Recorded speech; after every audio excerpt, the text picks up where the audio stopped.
उल्टा फॉर्मूला लिखा है।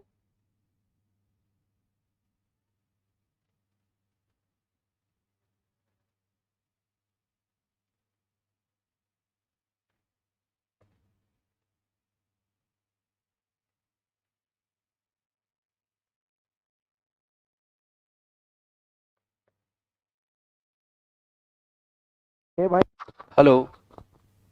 हेलो जी, जय Shri Krishna. Hello ji, hello hello, आवाज़ आ रही है? Yes Abhilash, are you getting my voice? अगर आवाज़ आ रही है तो प्लीज़ एक थंब, एक अंगूठा दे देना।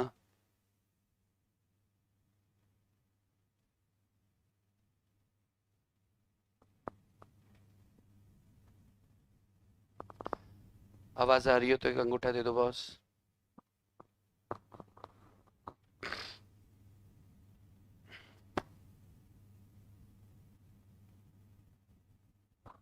Hello. Okay. Good evening. Yes, Audible. Thank you Abhilash, thank you सौंदर्य, महक, गुड, विशाल जी, राधे राधे, जय श्री कृष्णा।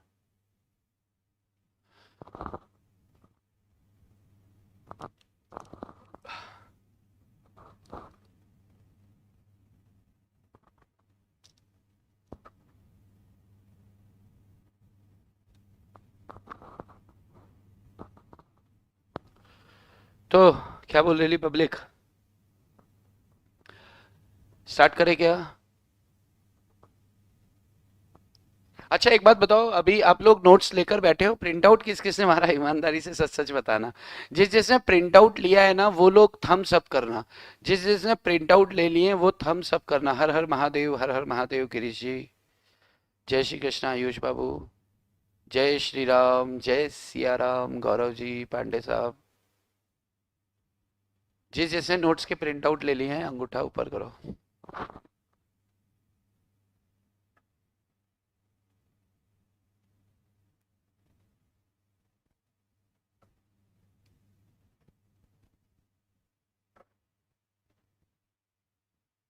आयुष, गुड, बहुत अच्छे बच्चे हो आप।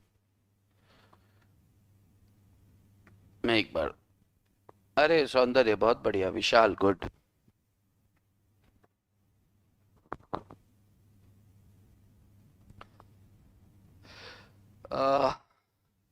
विशाल जी, शाबाश। सर मुझे नोट्स ही नहीं मिले, गिरीश महाले। अच्छा, अरे यार ऐसे मत बोलो यार गिरीश। अब भी डाल देता हूँ आपको। बट अभी आप फिर प्रिंट आउट कैसे लेकर बैठोगे, मेरे को समझ नहीं आ रहा। गिरीश, GIR। गिरीश चेक करो, आपका नेट बंद है क्या? नहीं, नेट चाल बंद होता तो आता कैसे? अभिलाष, प्रिंट आउट नहीं ले पाया। कोई बात नहीं, फिर आप एक काम करना, लैपटॉप पे इसको खोल लेना और नोटबुक साथ में लेकर बैठना प्लीज। जो लोग प्रिंट आउट नहीं ले पाए हैं, जिनको नहीं मिले हैं उन्हें मिल जाएंगे। गिरीश चेक कीजिए, शायद मैंने भेज दिए हैं यार।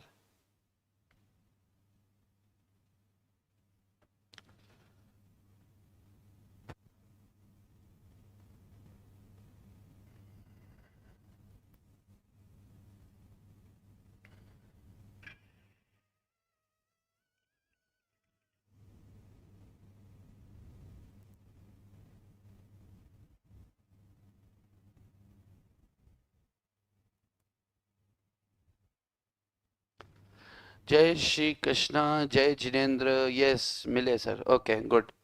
जय श्री कृष्णा सर, लाइक कर दो सभी, अटेंडेंस लगा दीजिए। अभी सारे बच्चे आए नहीं हैं। इंतजार करें कि स्टार्ट करें? 2 मिनट और इंतजार करते हैं, 4:20 पे अपन स्टार्ट कर देते हैं। हाँ यार, जब तक वेले बैठे हो लाइक ही करो यार। वेले बैठे हो तब तक लाइक करो।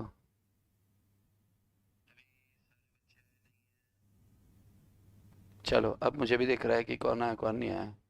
आओ आओ, लाइक करो और उसके बाद बैठो। क्लास में अटेंडेंस, हाँ ये भी ठीक है। सना खान, सना अस्सलाम वालेकुम, हेलो जी। हाँ, तो शुरू कर देना चाहिए क्या? ABP class, good evening, good evening ABP। आए हो लाइक करो बैठो। अब मैं भी बोला करूंगा रोज। हाँ यार, मैं बोलता ही नहीं, कोई लाइक ही नहीं करता। और जो लोग रिकॉर्डिंग देखते हैं, आप लोग तो लाइक भी किया करो और आप अच्छे अच्छे कमेंट्स भी डाला करो नीचे। आप ऐसे क्यों करते हो यार? यही तो गुरु दक्षिणा है हमारी। ये सारी मेहनत के लिए हो रही है और किसके लिए हो रही है? चलिए, स्नेहा जय श्री कृष्णा। चलो, तो अभी 1 मिनट और बाकी है, 4:20 पे हम लोग स्टार्ट कर देंगे, इंतजार करना खत्म कर देंगे। पेन पेपर, जो लोग प्रिंट आउट नहीं लेकर आए हैं, वालेकुम सलाम। जो बच्चों के पास प्रिंट आउट अवेलेबल नहीं हो पाए हैं, वो बच्चे लोग क्या करें कि एक पेन और कॉपी साथ में लेकर बैठे, क्योंकि थोड़ा सा कुछ मैंने आज लिखवाने का मन है आपको। तो वो करेंगे अपन वैसा कुछ। ठीक है, चलिए, 4:20 हो गए, स्टार्ट करते हैं। हम लोग हम लोग पढ़ रहे हैं फेमा। और फेमा के अंदर हम लोग ने करंट अकाउंट ट्रांजैक्शन के ऊपर चर्चा कर ली थी। करंट अकाउंट ट्रांजैक्शन मतलब सेक्शन 5, और उसके अंदर अपन ने बोला था करंट अकाउंट ट्रांजैक्शन मतलब ऐसे ट्रांजैक्शन जो कैपिटल अकाउंट ट्रांजैक्शन नहीं है। बॉटल कितनी सुंदर है ना मेरी, देखो, अच्छी दिखती है ना। ग्रीन कीवी, ग्रीन कीवी लिखा हुआ है इस पे।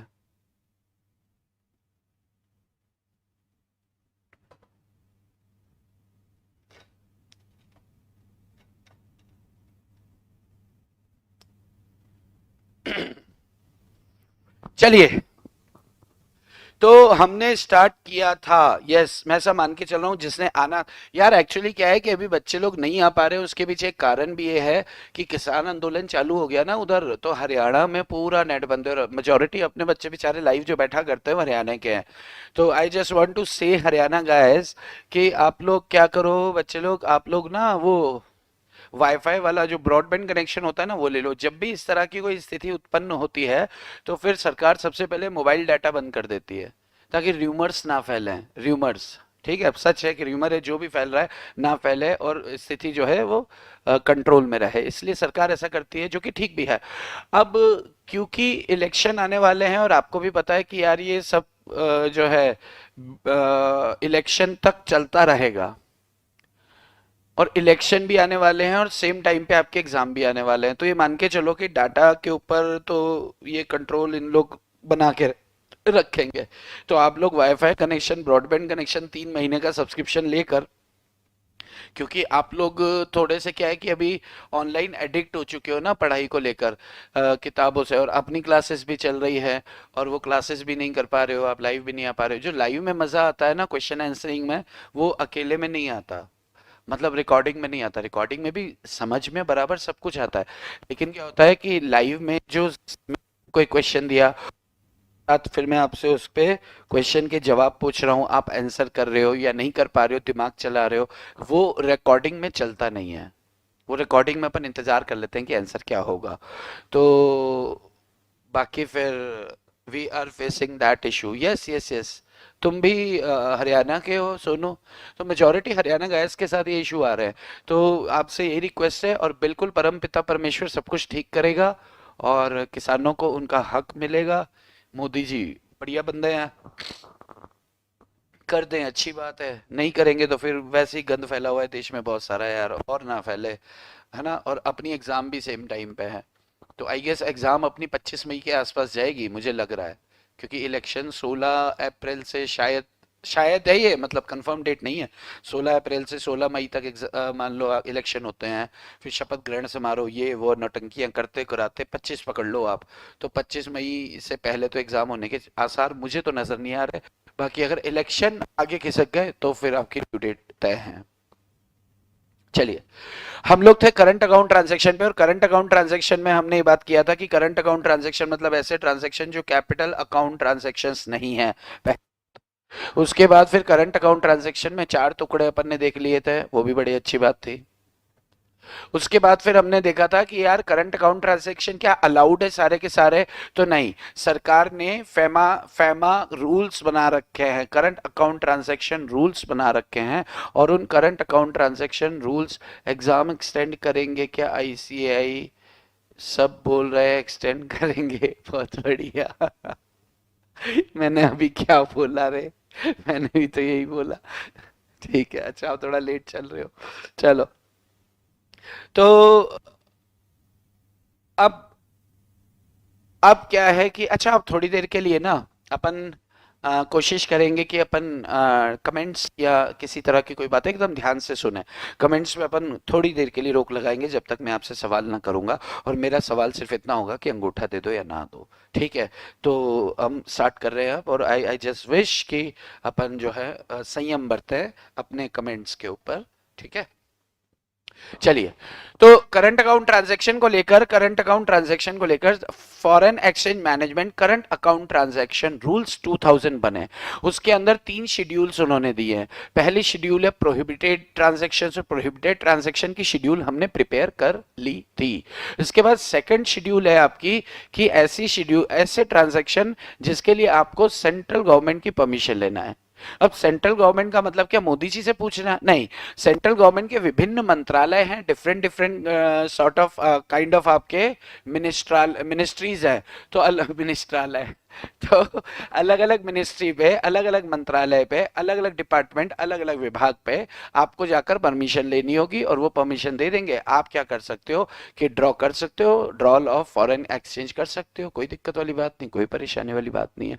शेड्यूल 1, शेड्यूल 1 को थोड़ा अब सरसरी निगाह से आगे निकालते हैं, थोड़ा स्पीड में। शेड्यूल 1 में हमने बात किया था कि अगर आपने लॉटरी से कुछ भी जीता है, कोई रकम जीती है, उसे आप देश के बाहर नहीं ले जा सकते, नंबर 1। नंबर 2, रेसिंग राइडिंग का शौक है, आप जॉकी हो, जॉकी, आप घोड़े चलाते हो, घुड़दौड़, या किसी और हॉबी के अंदर आपने पैसा बनाया है। जैसे आपको रेसलिंग का बड़ा शौक है, ठीक है, आप रॉक के फैन हो, रॉक रॉक का नाम सुना है आपने?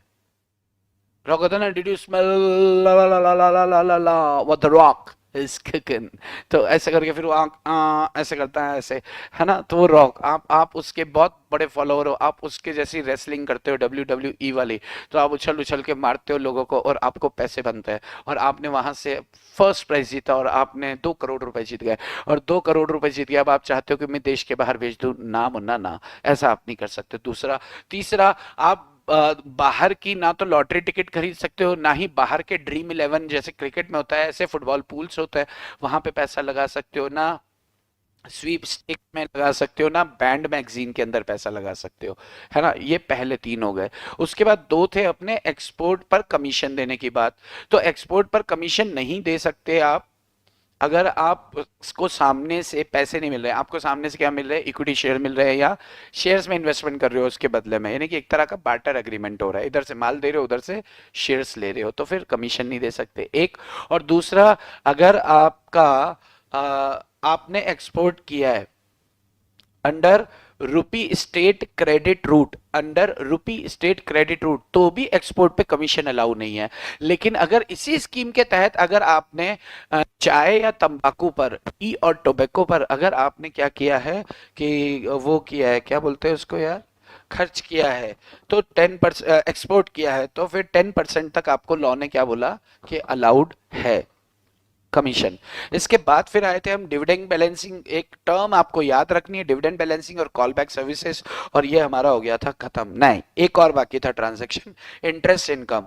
अगर नॉन रेसिडेंट स्पेशल रुपी स्कीम के अंदर किसी ने खाते में पैसे जमा करा रखे हैं, उस पर इंटरेस्ट इनकम होती है, तो इंटरेस्ट इनकम जो है वो आप यहीं पे खर्च करो, सरकार कहती है देश के बाहर नहीं ले जाना। इसको हमने बहुत आराम आराम से कल प्रिपेयर किया था, और मैं ऐसा मान के चल रहा हूँ कि ये प्रिपेयर्ड है अभी भी। अब मुझे आपका अंगूठा चाहिए। इस वाली शेड्यूल में तो कोई दिक्कत, तकलीफ, परेशानी, दुख, दर्द, शोक, घृणा, मन में कोई चिंतन मनन, कोई दुख, कुछ खेद, ऐसी कोई अगर समस्या नहीं है तो अंगूठा दिखाइए, आगे बढ़ते हैं। शेड्यूल 2 पर आते हैं।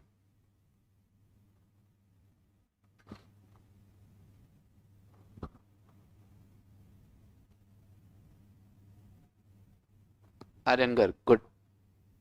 बाकी लोग,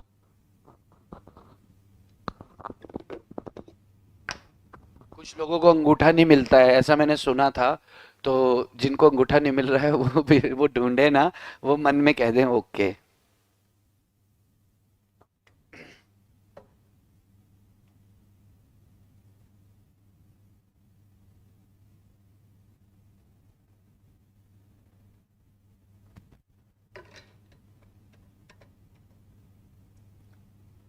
कोई खेद नहीं सर, आगे बढ़ो।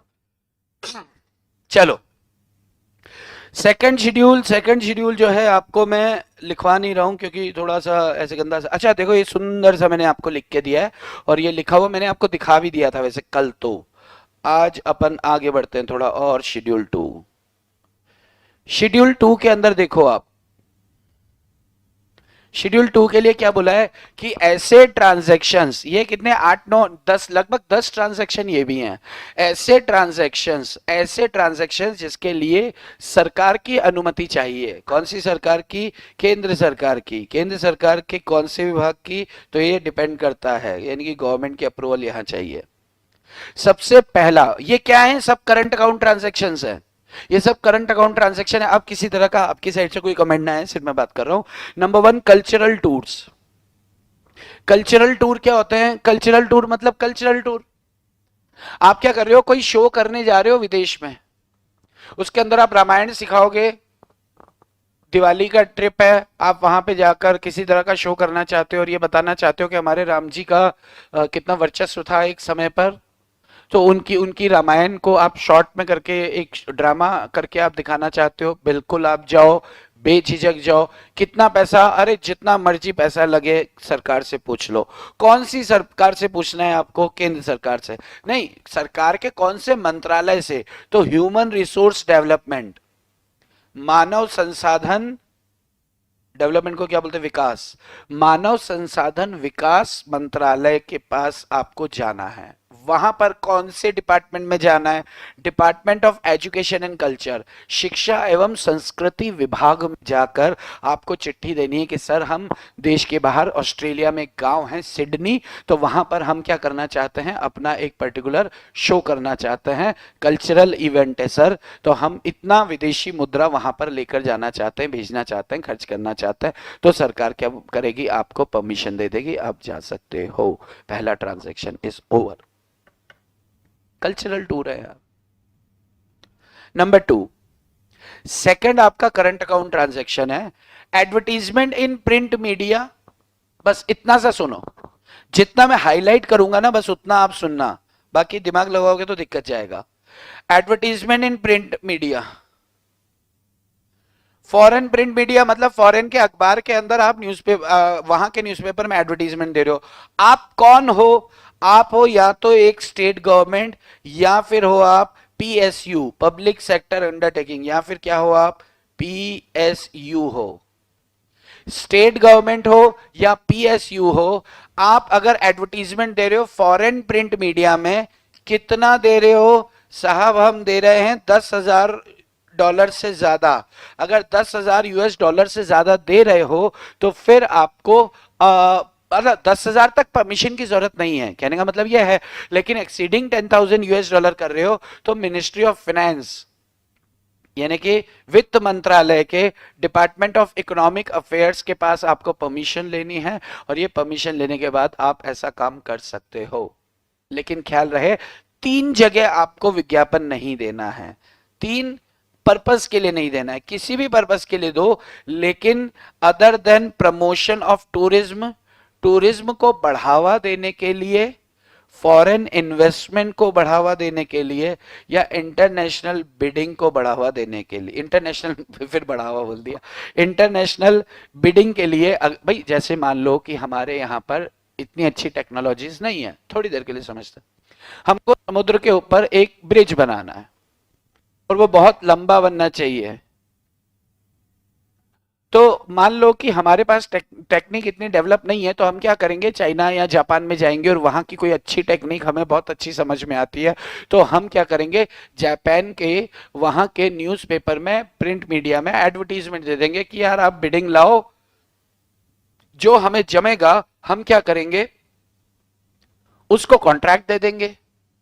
ठीक है, तो इन तीनों के लिए तो किसी तरह का कोई भी लिमिट नहीं बताया है, लेकिन आपको इसमें इसके अलावा कोई और काम के लिए कर रहे हो तो $10,000 से ज्यादा, $10,000 नहीं सॉरी, $10,000 से ज्यादा अगर आप करते हो एडवर्टीजमेंट के लिए खर्च फॉरेन प्रिंट मीडिया में $10,000 से ज्यादा कौन करता है? स्टेट गवर्नमेंट करती है या पब्लिक सेक्टर अंडरटेकिंग करती है? तो उस सूरत में वित्त मंत्रालय के डिपार्टमेंट ऑफ इकोनॉमिक अफेयर्स से आपको परमिशन लेनी है, आप कर सकते हो। 10,000 से ज्यादा पर परमिशन लेनी पड़ेगी, अप टू 10,000 परमिशन नहीं लेनी पड़ेगी। लेकिन अगर टूरिज्म के प्रमोशन के लिए है तो कोई परमिशन नहीं लेनी है, कितना भी हो। फॉरेन इन्वेस्टमेंट है तो कोई परमिशन नहीं लेनी है, कितना भी हो। या फिर इंटरनेशनल बिडिंग है तो कोई परमिशन नहीं लेनी है, चाहे कितना भी हो। क्लियर है? ये सेकंड, 2 खत्म हुआ।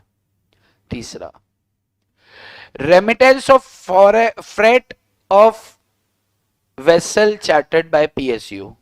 देखो, भारत के बाहर माल भेजने के बहुत सारे तरीके हैं। भारत के बाहर माल भेजने के बहुत सारे तरीके हैं। बाय एयर आप भेज सकते हो, बाय रेलगाड़ी चुक चुक चुक चुक आप उससे भेज सकते हो। आप कहां से भेज सकते हो? जहाजी मार्ग से भेज सकते हो, जहाजी बेड़े से भेज सकते हो, शिप से भेज सकते हो। तो अगर शिप से आप माल बाहर भेज रहे हो, आप कौन हो? अच्छा, आप हो पब्लिक सेक्टर अंडरटेकिंग, यानी कि सरकार का इन्वॉल्वमेंट है आपके अंदर, पीएसयू हो आप। तो सरकार कहती है कि यार हमारे अपने इतने सारे जहाज हैं तो उसमें भेज देते, तुम कौन दूसरी पर्टिकुलर बेड़े से क्यों भेज रहे हो? अरे यार सर, अपना वाला बिजी था इसलिए भेज रहा है। अच्छा ठीक है, तो इनकी परमिशन ले लो, ministry of surface transport. Surface transport को हिंदी में क्या कहते हैं मुझे नहीं पता। तो इस मंत्रालय के चार्टर्ड विंग में जाकर आप क्या कर सकते हो? परमिशन लो। कौन हुआ? पीएसयू। इसका मतलब तो ये हो गया कि अगर अपना क्या नाम है अंबानी जी अडानी जी को माल भेजना है तो पूछना पड़ेगा? कोई पूछने की जरूरत नहीं है, उनके तो फॉरेन कॉन्ट्रैक्ट बहुत होते हैं, वो तो ढेर सारा पैसा लाकर दे रहे हैं। ठीक है, तो वो भाड़ा दे रहे, जिसको दे रहे, जितना दे रहे जाने दो। लेकिन अगर तुम पीएसयू हो तो अपने जहाज यूज करो, सरकारी जहाज यूज करो। लेकिन अगर आप फिर भी भाड़ा किसी और को बाहर दे रहे हो तो भाई एक बार पूछ के दो, अगर हमारा फ्री होगा तो हो सकता है हम अपना जहाज ही तुमको दे देंगे सरकारी। Number 3, number 4, payment of import through ocean transport by government department और पीएसयू। वापस से सरकार ले रही है। मैं आपको एक चीज बताऊं, वैसे चलो बाद में बताता हूं। Payment of import through ocean transport, तो ओशियन ट्रांसपोर्ट से आ रहे हैं तो वापस उसी मंत्रालय के पास अपन को जाना पड़ेगा। ये देखो, ministry of surface and transport chartered wing, इसी से पूछना है कौन माल मंगा रहा। इंपोर्ट करेंगे तो पैसा जाएगा। सीआईएफ क्या होता है आपको मालूम है? Cost insurance and freight. CIF मतलब क्या होता है? लिख लो कहीं, cost insurance and freight. Other than FOB value, FOB मतलब होता है free on board. Free on board मतलब वो क्या करेंगे कि माल उनके तट पे लाके छोड़ देंगे, उसके बाद तुम ही इंश्योरेंस कराओ, तुम ही भाड़ा दो और तुम ही सब कुछ लेकर आओ। और सीआईएफ में क्या होता है, अपन सारा पैसा उन्हें दे देते हैं, वो हमारे घर तक माल छोड़ के जाते हैं। तो कॉस्ट में कॉस्ट भी, इंश्योरेंस का प्रीमियम भी और फ्रेड भी, ये सब कुछ जुड़ा होता है, भाड़ा आड़ा सब कुछ। यानी कि हमारे पोर्ट तक माल पहुंचा के देगा कौन? विदेशी, जो भी एक्सपोर्ट कर रहा है। हम इंपोर्ट कर रहे हैं तो हम इंपोर्ट करने पे पैसा बाहर भेजेंगे, सीआईएफ वैल्यू है। सीआईएफ यानी कि कॉस्ट इंश्योरेंस और फ्रेट, उसके अंदर सब कुछ मौजूद है। तो अगर हम क्या है, गवर्नमेंट डिपार्टमेंट है या पीएसयू है, तो हमें पूछना पड़ेगा किससे? आपके सरफेस ट्रांसपोर्ट मंत्रालय से। ठीक है, next is multi modal transport operators. Multi modal transport operators, देखो अब इसके अंदर ना जो ये हैं मुझे वही बताना पड़ेगा। तो इसमें कोई बहुत बड़ा रॉकेट साइंस नहीं है, ये जो हैं बस इन्हें सुन लो, इन्हें तैयार कैसे करना है वो अपन अभी देखेंगे। पर एक बार समझ के निकालते तो हैं, खत्म तो करें इसको एक बार। अरे भाई, इसको एक बार फिनिश कर देते हैं, उसके बाद समझ आएगा कि करना क्या है। बात समझ में आ रही है ना? चलो, मल्टी मॉडल ट्रांसपोर्ट, यार मल्टी मॉडल थोड़ी देर के लिए हटा दो। तो ट्रांसपोर्ट ऑपरेटर है, यानी कि ट्रांसपोर्ट कंपनियां हैं, वो क्या कर रही हैं, बाहर उनके एजेंट है। मल्टी मॉडल का मतलब क्या है कि सिर्फ सड़क मार्ग से ही नहीं, सड़क मार्ग से भी, सड़क मार्ग यानी कि बाय रोड आप माल भेज रहे हो, बाय सी आप माल भेज रहे हो, बाय एयर आप माल भेज रहे हो, बाय रेलवे लाइंस आप माल भेज रहे हो, आप कैसे भी अपना माल भेज रहे हो। सर ये सीजी अप्रूवल वाला है ना, बहुत बढ़िया, इतनी देर से सुन क्या रहे हो आप किसी भी तरीके से माल भेज रहे हो, आपको क्या करना, अब माल भेज रहे हो तो बाहर भी अपने एजेंट होंगे, बाहर जब अपने एजेंट होंगे तो वो एजेंट क्या करेंगे, हमें काम, हमें धंधा ला के देंगे। अगर वो हमें धंधा ला के देंगे तो हम क्या करेंगे, यहां से एजेंट को कुछ तो पैसा भेजेंगे कमीशन के तौर पर, और जो कमीशन भेजेंगे तो पहले हमें सरकार की अनुमति लेनी पड़ेगी। किसकी अनुमति, कौन से डिपार्टमेंट की, registration certificate from director general of shipping, यानी कि डायरेक्टर जनरल ऑफ शिपिंग की अनुमति या एक सर्टिफिकेट हमें वहां से प्राप्त करना पड़ेगा। Multi modal transport. Next is remittance of hiring charges of transponders. अच्छा है, जैसे FOB free on board basis होता है, इसलिए एफएएस का अगर फुल फॉर्म चाहिए तो आप एफएएस का भी लिख सकते हो, मैं लिख देता हूं। एफएएस जैसे एफओबी फ्री ऑन बोर्ड है, ऐसे ही एफएएस होता है free alongside ship, free alongside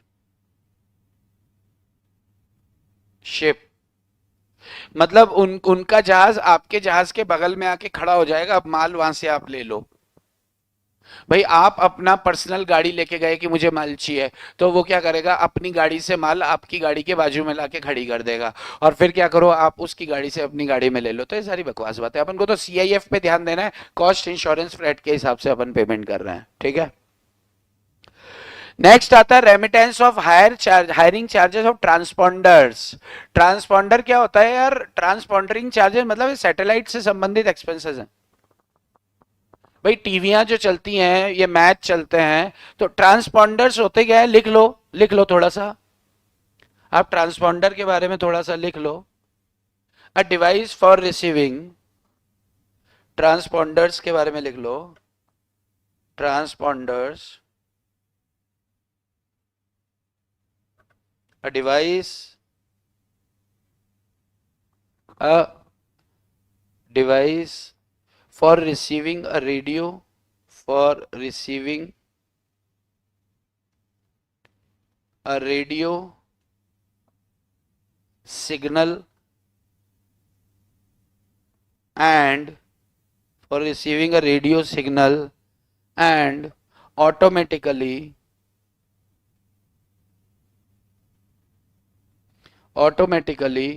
transmitting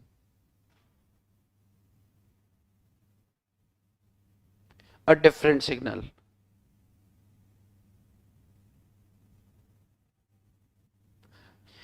automatically भाई टीवी जो अपन देखते हैं तो सैटेलाइट से क्या करते हैं, रेडियो सिग्नल पकड़ते हैं, रेडियो सिग्नल से हमें वो सिग्नल्स को तब्दील करके, अब ये इतनी टेक्निकल चीज है कि भगवान कसम मुझे भी नहीं आता कि ये कैसे काम करता होगा, कि सैटेलाइट से कैसे किरणें, अभी मैं आप तक पहुंच रहा हूं तो भगवान ही मालिक है कि कैसे पहुंच रहा हूं। लेकिन अपने को भाई, अपन जिस जिस चीज में अपना हाथ पक्का नहीं है, अपन क्यों होशियारी दिखाओ। तो ट्रांसपॉन्डर, क्योंकि भाई मैंने जी टीवी का ऑडिट किया है, ठीक है ना, जी का, तो जी में ट्रांसपॉन्डरिंग चार्जेस हम लोग पे करते, मतलब हमारा क्लाइंट पे करता था, बहुत ह्यूज अमाउंट, करोड़ों में जाता है। सबसे ह्यूज एक्सपेंस जो होता है ना, जो लोग आर्टिकल शिप कर रहे हैं, तो आप लोग देखते हैं ना कि सबसे बड़ा एक्सपेंस कौन सा है इनका, मटेरियल है वो। तो ऐसे ही टीवी और जो चैनल्स होते हैं ना, इनके लिए यही सबसे बड़ा एक्सपेंस और सबसे बड़ा खर्चा होता था। तो तब बहुत ऐसी ऐसी चीजें देखने को मिलती थी, लाइक मतलब सुना ही पहली बार ऐसा लगता था ट्रांसपॉन्डरिंग चार्जेस ये क्या है यार, कि इतने करोड़ का खर्चा, और उसके सामने कुछ नजर भी नहीं आता था, तो सब हवा हवा ही होता था, वो तो हवा हवा में खर्चे ही हो जाते थे, पता भी नहीं चलता था। तो चलिए, ये होता है। तो अब ये देखो, टीवी चैनल और इंटरनेट सर्विस प्रोवाइडर, इससे समझ में आ रहा है कि सैटेलाइट से संबंधित खर्चे हैं। तो अगर अपन बाहर से सर्विसेज ले रहे हैं और उनको पैसे पहुंचा रहे हैं, तो ministry of information and broadcasting, सूचना एवं संचार मंत्रालय, हाँ मैंने सही बोला, ये क्या है, सूचना एवं संचार मंत्रालय से आप information and broadcasting ministry of communication, उत्तर ये तो बहुत लंबा है, और इंफॉर्मेशन टेक्नोलॉजी यानी कि सूचना प्रौद्योगिकी, सूचना, इस मंत्रालय से आप जानकारी ले लें। कौन सा वाला, टीवी चैनल के लिए तो इंफॉर्मेशन एंड ब्रॉडकास्टिंग, और दूसरा आपका इंटरनेट सर्विस प्रोवाइडर के लिए कम्युनिकेशन एंड इंफॉर्मेशन टेक्नोलॉजी। दोनों के लिए अलग अलग मंत्रालय से आपको सहमति लेनी है, कंफर्मेशन लेनी है। इसके बाद आता है रेमिटेंस ऑफ कंटेनर। यार बहुत फास्ट तो नहीं चल रहा हूं, ये तो जो है वो है, बट फिर भी क्लियर हो रही है, समझ आ रहा है क्या है ये सब। अपन सिर्फ ये जान रहे हैं कि ये है क्या। कोई बंदा एक अंगूठा दे दो बस, फिर आगे बढ़ जाएंगे। Remittance of container detention charges exceeding the rate prescribed by director general of shipping. Director general of shipping, यार देखो डिटेंशन चार्जेस क्या होता है, जैसे क्या होता है कि नो सर, हाँ सर, अरे नो सर मतलब all good, all good, okay okay, all good, all good, चलो। Remittance of container detention charges, container detention, जैसे देखो मान लो कि मैंने जहाजी बेड़े से माल वहां भेजा, कहाँ, यूके भेजा, यूएस भेजा, यूके भेजा, दुबई भेजा, कहीं भी जहाजी बेड़े से मैंने माल भेजा। अब माल भेजा है मैंने शिप से और वहां पे माल कंटेनर उतर गया, उतर गया तो अब क्या है कि वहां के अपने नियम कायदे कानून होते हैं, क्योंकि वहां पे दुनिया भर से सामान आता है, तो आपको तुरंत उसकी डिलीवरी भी करवानी है। पर मेरी डिलीवरी होने के पहले ही मेरा उसके साथ थोड़ा मचमच हो गया, अब माल वहीं पे पड़ा हुआ है, तो वहां की गवर्नमेंट वहां के नियमों के हिसाब से क्या करेगी कि भाई अपना डब्बा उठाओ, नहीं तो हम इसे डिटेन कर लेंगे। तो उसने क्या किया, हमने डब्बा समय पे नहीं उठा पाए अपना कंटेनर, तो उन्होंने डिटेन कर लिया। डिटेन करना मतलब जब्त कर लेना एक तरह से, तो जब तक वो जब्त रहेगा तब तक के मुझे डिटेंशन चार्जेस यानी कि भाड़ा देना पड़ेगा। और वो भाड़ा अगर प्रिस्क्राइब्ड लिमिट से ज्यादा दे रहा हूं मैं, जो डायरेक्टर जनरल ऑफ शिपिंग को लगता है कि यार जनरली इतना होना चाहिए, ज्यादा दे रहा है तो ज्यादा दे रहा है, तो सर अब वो ज्यादा मांग रहे हैं तो मैं करूं क्या, अच्छा ज्यादा मांग रहे हैं वो तेरे से, ठीक है तो ज्यादा दे दे, पर हमसे पूछ के दे, बस इतनी सी बात है। तो किससे पूछेंगे, डायरेक्टर जनरल ऑफ शिपिंग से पूछेंगे। नेक्स्ट, नेक्स्ट आता है आपका रेमिटेंस ऑफ प्राइज मनी, ध्यान से सुनना। Remittance of prize money sponsorship of sports, यानी कि prize money slash sponsorship of sports activity abroad by a person other than international, national, state level, state bodies if the amount involved exceed rupees US dollar 1 lakh, 1 lakh US dollar से ज्यादा। ये भी वापस से human resource development, department of youth affairs and sport, ये इस particular मंत्रालय से पूछो। अगर आप प्राइज मनी या स्पॉन्सरशिप 1 लाख रुपए से ज्यादा, 1 लाख US डॉलर से ज्यादा का स्पॉन्सरशिप आप कर रहे हो देश के बाहर, पहली बात, आप कौन हो, आप ना तो इंटरनेशनल या नेशनल या स्टेट लेवल की कोई स्पोर्ट बॉडी नहीं हो, यानी कि आप टाटा हो, टाटा ने आईपीएल को किया, मान लो आईपीएल बाहर की है या कोई भी फुटबॉल लीग है, उसको अगर अपन स्पॉन्सर कर रहे हैं और 1 लाख US डॉलर से ज्यादा खर्चा भेज रहे हैं, तो उस सूरत में क्या होगा कि आप कर सकते हो, मना कुछ नहीं है, पूछ के करो, बस इतना सा कहा है, पूछ के करो यार, ठीक है। मानव संसाधन विकास मंत्रालय से आप पूछो। और आखिरी पॉइंट आता है इसमें, आखिरी पॉइंट, 1 मिनट, कितने हो गए ये, 1 2 3 4 5 6 7 8 9, पिछले वाले में कितने थे, पिछले वाले में शायद 8 थे, पिछले वाले में 8 या 9 थे। तो ये कह रहा है remittance for membership of P&I club. P&I club समझते हैं, P&I क्लब समझते हैं, P&I क्लब नहीं, P&I का फुल फॉर्म लिख लो, protection and indemnity club, protection, P&I club को क्या लिख लेंगे, प्रोटेक्शन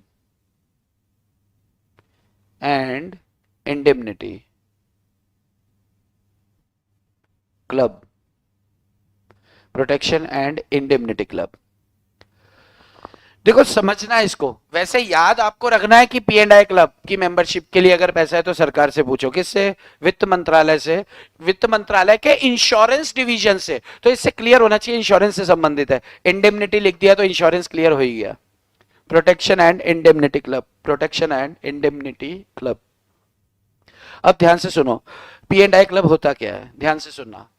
जैसे क्या होता है कि मरीन इंश्योरेंस समझते हैं, मरीन शिप वेसल्स, बहुत बड़ा बड़ा बहुत ज्यादा माल क्या होता है ग्लोबली इधर से उधर ट्रांसफर होता है एक कंट्री से दूसरे कंट्री, और साथ साथ 13 15 कंट्रियों में जहाज घूमते रहते हैं। और कभी भी इनका टायर पंचर हो जाता है तो फिर ये क्या डूब जाता है, यानी कि छेद वेद हो जाता है तो ये डूब जाता है। पर ऐसा बहुत कम होता है, लेकिन हाँ होता है तो ह्यूज लॉस होता है, बहुत ज्यादा। न सिर्फ माल का लॉस होता है, ये जहाज भी बहुत ज्यादा कॉस्टली, बहुत ज्यादा महंगे होते हैं। तो ये जो शिप जो आपके बड़े बड़े जो ये होते हैं ना शिप ऑनर्स, जिन जो जहाज के बेड़े के मालिक हैं, बड़े बड़े जहाज बेड़े के मालिक हैं, जो शिप ऑपरेटर्स हैं, ठीक है ना, जिनका बहुत बहुत ज्यादा माल जाता है, तो ये सारे शिप ऑपरेटर्स या शिप ऑनर्स मिलकर एक क्लब बना लेते हैं। ये सब मिल जाते हैं आपस में और थोड़ा थोड़ा पैसा मेंबरशिप का एक पूल बना लेते हैं, एक पूल। उस पूल के अंदर क्या करते हैं, मेंबरशिप फीस उसमें डालते रहते हैं। अगर कल को किसी भी मालिक के बेड़े के साथ कोई अनहोनी हो जाती है तो उस अनहोनी को, यानी कि उस कंटिजेंसीज को मेट आउट करने के लिए एक तरह का एक कॉमन फंड है, जैसे इंश्योरेंस कंपनी करती है वैसे ये खुद अपना एक पूल बना लेते हैं। तो इसको क्या बोलते हैं, प्रोटेक्शन एंड इंडेमनिटी क्लब। समझ आया क्या? प्रोटेक्शन शिप्स के वेसल में जो इंश्योरेंस होता है, यस, उसे मरीन इंश्योरेंस कहते हैं। ठीक है, तो आप चाहें तो लिख लें P and I club members, मैं ऐसे शॉर्ट पे लिख देता हूं, P and I club members mutual insurance करते हैं। म्यूचुअल इंश्योरेंस एसोसिएशन एक तरह का ये,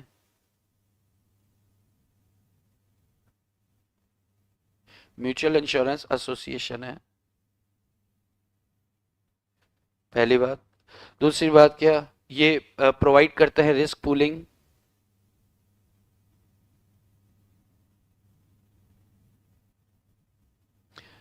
पूलिंग कहां से आता है, मेंबरशिप फीस लेते हैं,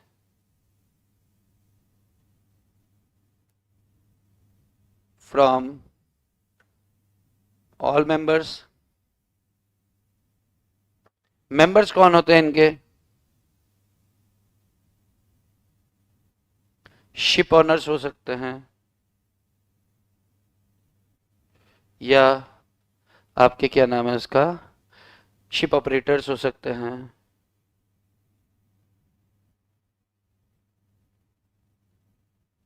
वेसल एजेंट्स भी होते हैं, वेसल ऑपरेटर कर दो पर आप,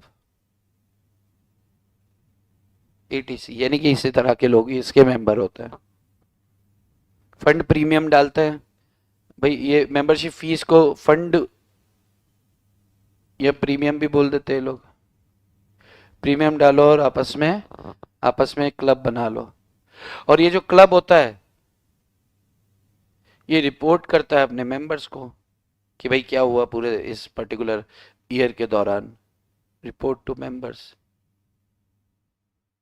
मतलब क्या है, एक तरह का ग्रुप बना लिया और ग्रुप बना के ये लोग क्या है आपस में अपना रिस्क को हेज कर लेते हैं, आपस में अपने रिस्क को एडजस्ट करने की कोशिश करते हैं। तो ये होता है पी एंड आई क्लब, ये होता है पी एंड आई क्लब। जैसे ही आप इसे लिख लेंगे अंगूठा दे देना।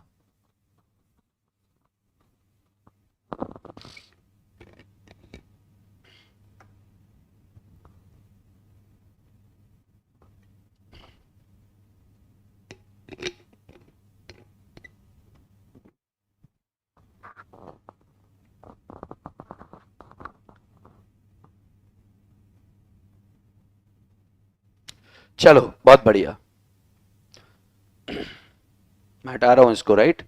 जिसने नहीं लिखा है फोटो खींच लो, बट मैं ऐसा मान के चल रहा हूँ कि एक ने लिखा तो सबने लिखा, और जिसने नहीं लिखा उसने जानबूझ के नहीं लिखा। चलो, तो शेड्यूल 2 देखो, शेड्यूल 1 में प्रोहिबिटेड ट्रांजैक्शंस थे, शेड्यूल 2 के अंदर क्या क्या ट्रांजैक्शंस हैं। सबसे पहला इस साइड लिख सकते हैं अपन, सबसे पहला क्या है आपका कल्चरल, अरे यार, सबसे पहला क्या है आपका cultural tour, CULTURAL, cultural tours. दूसरा ट्रांजैक्शन आपको क्या है? Advertisement in foreign print media, ADVT in foreign print media by state government or PSU exceeding कितना डॉलर? 10,000। ये दूसरा।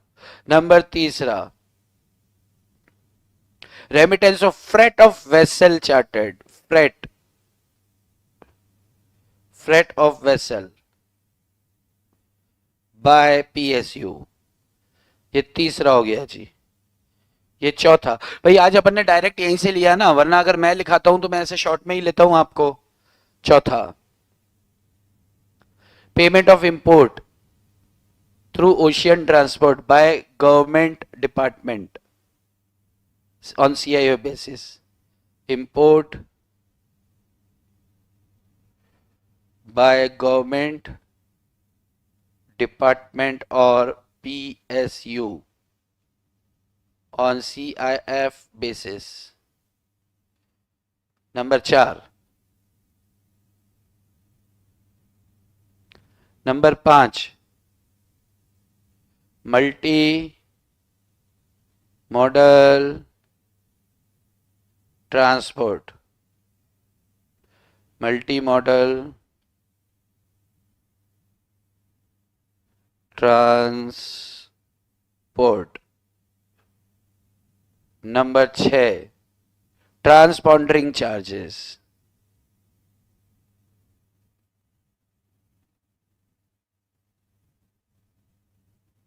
Number 6, transpondering charges. मैं ऐसा मान के चल रहा हूं, आप साथ साथ लिख रहे हैं।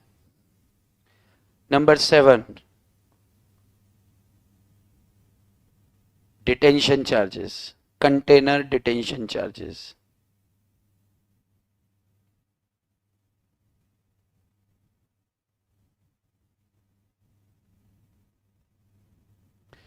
नंबर 8,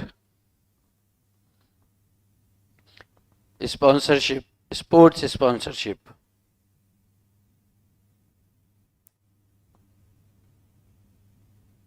एक्सीड्स $, कितना? 1 लाख। USD कितना? 1 लाख। और 9th, P&I क्लब। ये 9 ट्रांजैक्शन है आपके, जो आपको शेड्यूल 2 में देके रखे हैं। तो ये 9 ट्रांजैक्शन को आपको शॉर्ट में, जैसे मैंने लिखा है, याद रखने की दृष्टि से आपको बना देना है।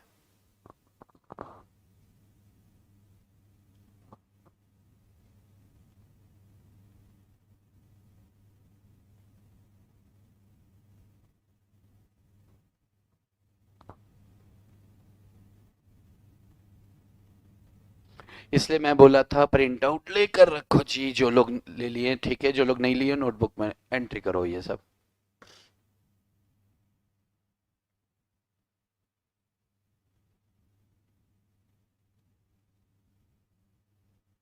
आपको सिर्फ ओके बोलना है जब आप लिख दोगे, उसके बाद हम आगे बढ़ जाएंगे।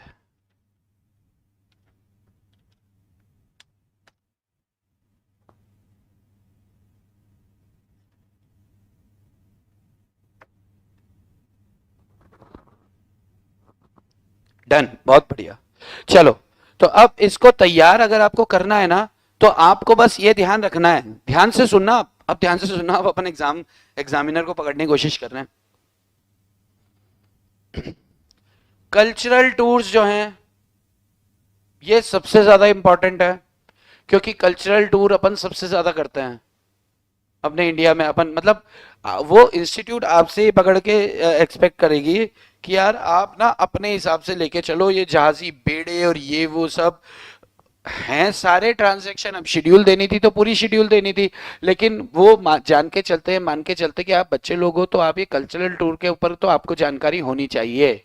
तो कल्चरल टूर मतलब राम रामायण का, भाई वहाँ पे एक अपना हीरो है, वो जाके वहाँ पे डांस कर रहा है दिवाली के दिन, और गाना चल रहा है राम जी की कृपा से मैं बची, राम जी की कृपा से, तो राम जी का नाम आ रहा है उस गाने के अंदर, ठीक है।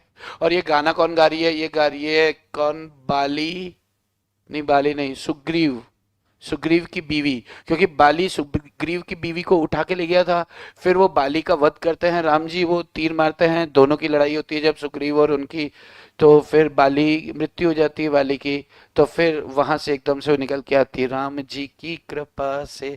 तो ऐसा थोड़ा सा, ताकि कल्चरल ईव भी कर दिया, थोड़ा सा लोगों को मजा भी आया, तो ऐसा करना चाहता है।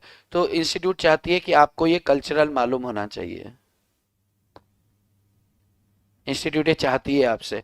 तो कल्चरल का सिर्फ ये नहीं कि कल्चरल टूर्स के लिए आपको आपको गवर्नमेंट की अप्रूवल लेनी है, कल्चरल टूर्स पे जाना चाहते हो आप, human resource development ministry of HRD, ministry of HRD की development department of education and culture की आपको अप्रूवल लेनी है, पूरा आपको याद होना चाहिए, तैयार होना चाहिए, पहला वाला। बाकी उसके बाद advertisement in foreign print media state government कर रही है, उसके बाद पीएसयूज कर रहे हैं, उसके बाद फिर गवर्नमेंट डिपार्टमेंट कर रहा है। एक मल्टी मॉडल ट्रांसपोर्ट और ट्रांसपॉन्डरिंग चार्जेस, ये दोनों भी आपके लिए थोड़े महत्वपूर्ण हो जाते हैं। तो इनके सामने किसकी परमिशन, तैयार आपको सारा करना है, छोड़ना कुछ नहीं है, लेकिन मैं कह रहा हूं ये रटे होने चाहिए आपको दो तीन चीजें तो, ठीक है। तो आपका ये मल्टी मॉडल ट्रांसपोर्ट हो गया, क्योंकि ट्रांसपोर्ट भी अपने नॉर्मल बिजनेस से रिलेटेड है।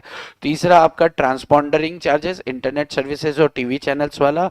और चौथा आपका आखिरी ये वाला पी एंड आई क्लब, तो चलो आपको याद रहेगा ही, आपका ये वाला यार, ये जो सामने दिख रहा है ये स्पॉन्सरशिप। आप क्या है, ना तो इंटरनेशनल कोई स्पोर्ट अथॉरिटी है, ना कोई नेशनल स्पोर्ट अथॉरिटी है, ना कोई स्टेट स्पोर्ट्स अथॉरिटी है, फिर भी स्पॉन्सरशिप कर रहे हो, तो 1 लाख यूएस डॉलर से ज्यादा खर्च कर रहे हो, तो आपको पूछना पड़ेगा ये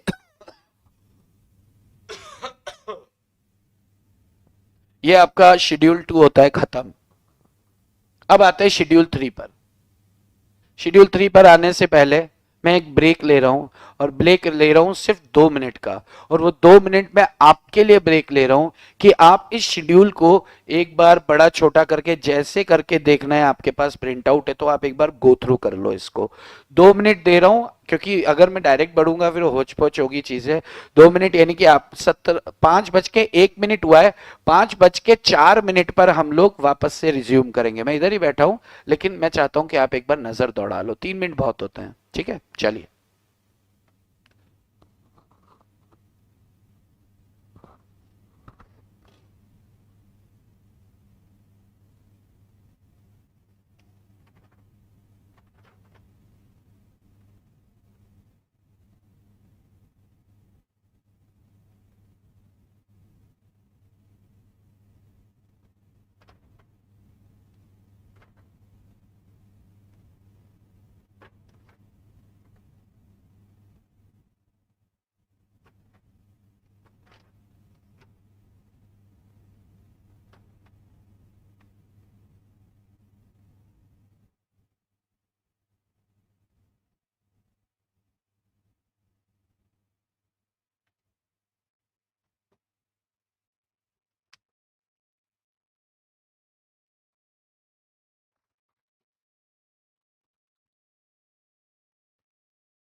जो जो एक बार नज़र से उतार चुका होगा वो अंगूठा दे देना कि हाँ I am very much comfortable. तो आपका अंगूठा मैं मान के चलूंगा कि यू आर कंफर्टेबल और फिर हम आगे बढ़ेंगे। थोड़ा सा टेक्निकल है लेकिन याद रखने के लिए है, मतलब इसमें मैं आपकी मदद सिर्फ इतनी कर सकता हूँ कि क्या है ये बता सकता हूँ। बहुत बढ़िया। चलो, वैसे हमारे 5:04 हो भी गए हैं। तो जो लोग रिकॉर्डिंग देखेंगे तो जैसा जैसा निर्देश मैं लाइव वालों के लिए दे रहा हूँ बिल्कुल वो निर्देशों का पालन रिकॉर्डिंग वाले आप भी करो। क्योंकि क्या है कि आप ऐसा फील खुद को मत होने दो कि आप रिकॉर्डिंग में बैठे हो, आप लाइव में बैठे हो, जैसे ये बच्चे कर रहे हैं साथ में आप लोग भी करो। ठीक है ना? चलिए, अब आते हैं अपन लोग शेड्यूल 3 पर। शेड्यूल 3 मतलब आरबीआई का अप्रूवल। शेड्यूल 3 मतलब क्या? आरबीआई का अप्रूवल। उत्तरी शेड्यूल 3 मतलब हो गया आपका आरबीआई अप्रूवल। सरकार क्या कहती है कि अगर आपको ये बाकी के कुछ ऐसे यहां पे लिस्ट दिया, देखो सीधा सीधा बड़ा आसान है यार, ये बहुत ज्यादा आसान है। प्रोहिबिटेड ट्रांजैक्शन थे थोड़े से, कुछ अलग थे, लेकिन हमने उनको तो बहुत अच्छे से पका लिया। बीच में बचे गवर्नमेंट वाले, तो गवर्नमेंट के कौन से मंत्रालय का है, दिस इज बस इंपॉर्टेंट कि यार उसमें डबल डबल चीजें पकड़ के चलनी है। और यहां पर क्या बोला है कि individual can avail forex facility for the following purpose with in the limit of $250,000 only. Only लिखा है। अब $2.5 लाख किसको बोलते हैं? 2.5 लाख, रुको मैं हिसाब लगाता हूं। 2,50,000 इंटू 80 डिवाइड बाय, ये लोग 2 करोड़ रुपए हो गए ये मोटा मोटा। तो 2 करोड़ रुपए से ज्यादा अगर आप लेके जाओगे देश के बाहर, 2.5 लाख मतलब $2.5 लाख का मतलब तो 2 करोड़ रुपए आ गया। 2 करोड़ रुपए हो तो बाहर, अरे 2 करोड़ में तो यही मजा आ जाएगा भाई। हमारे भारत की जनसंख्या तो देखो, देश के गरीबों को तो देखो। और लेकिन नियम देखो आप कि $2.5 लाख से ज्यादा अगर आप लेके जाओगे ने देश के बाहर, तो आपको रिजर्व बैंक ऑफ इंडिया की परमिशन लेनी पड़ेगी, समझे ने? हाँ, ऐसे लेके जाने का फालतू में क्या खाली पोकट समझे क्या? 2.5 लाख $2.5 से $1 भी ज्यादा, $1 भी ज्यादा, $1 भी ज्यादा लेके जाओगे तो रिजर्व बैंक ऑफ इंडिया की परमिशन चाहिए। किन काम के लिए? इन काम के लिए, private visit to any country, घूमने जा रहे हो। नेपाल भूटान को छोड़ के, अरे जहां पे अपना इंडियन रुपया चल जाता है वहां पर $डॉलर की क्या जरूरत है? नेपाल तो अपने जैसा ही है भाई, उन लोग को तो हिंदी भी समझ आती है, नेपाल के बच्चे भी पढ़ते हैं अपने पास, तो उनके लिए फॉरेन करेंसी लेने की जरूरत नहीं है, ना ही भूटान के लिए, वहां पे इंडियन करेंसी चल जाती है। तो भाई कोई जरूरत नहीं है। आप किसी दूसरे देश में विजिट कर रहे हो, आपने $20,000 खर्च कर दिए, 2,30,000 की लिमिट अभी भी बची है। नीचे आओ। गिफ्ट दे रहे हो, डोनेशन दे रहे हो, 50,000 का दे दिया, उसके बाद भी आपके पास लिमिट बची है, नीचे आ जाओ। गोइंग अब्रोड फॉर एम्प्लॉयमेंट, नौकरी के लिए जा रहे हो, एमिग्रेशन के लिए खर्च कर रहे हो। इमिग्रेशन पे मैं हल्का सा हाईलाइट कर रहा हूँ, जैसे आप जानते हैं इमिग्रेशन क्या होता है ना, मुझे आपको बताने के लिए हाईलाइट नहीं कर रहा हूँ कि ये क्या होता है, मुझे पता है आप बड़े सियाणे हो। इमिग्रेशन के लिए जा रहे हो, खर्चा कर रहे हो, मतलब maintenance of close relative. Close relative आपके क्लोज मासी के बच्चे वहां रहते हैं बेचारे, आप उनको उनको मेंटेन कर रहे हो, उनके मम्मी डैडी मर गए और वो वहीं पे रह रहे हैं, तो आप उनका खर्चा यहाँ से भेज रहे हो, भेजो, 2.5 लाख से ज्यादा नहीं।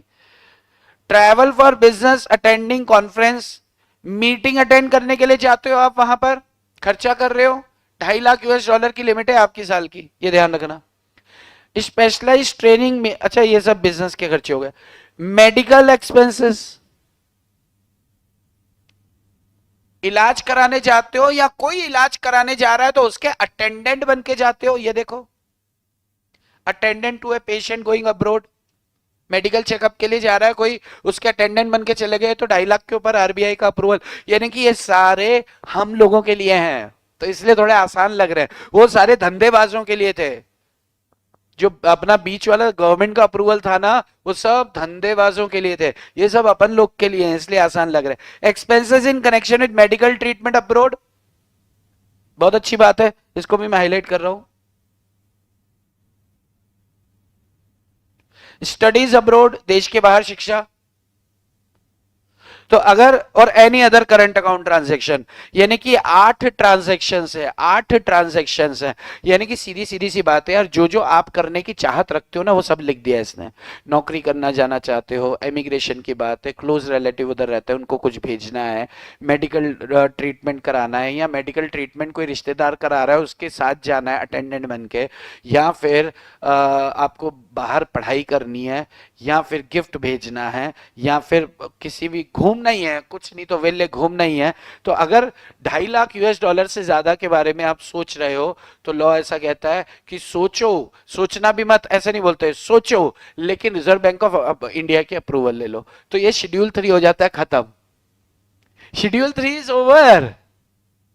हाँ, शेड्यूल 3 इज ओवर। लेकिन यहां पे क्या बोला है कि ये जो अपन ने 3 हाईलाइट किए हैं ना, ये 3 हाईलाइट किए हैं, एक स्पेशल स्कीम चल रही है, उस स्पेशल स्कीम में 2.5 लाख की सीमा भी हटा दी इनके लिए।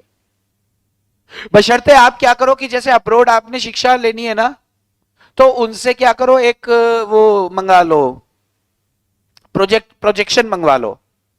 तो वो प्रोजेक्शन बताते हैं कि यार तुम्हारी फीस लगेगी 4,70,000 यूएस डॉलर।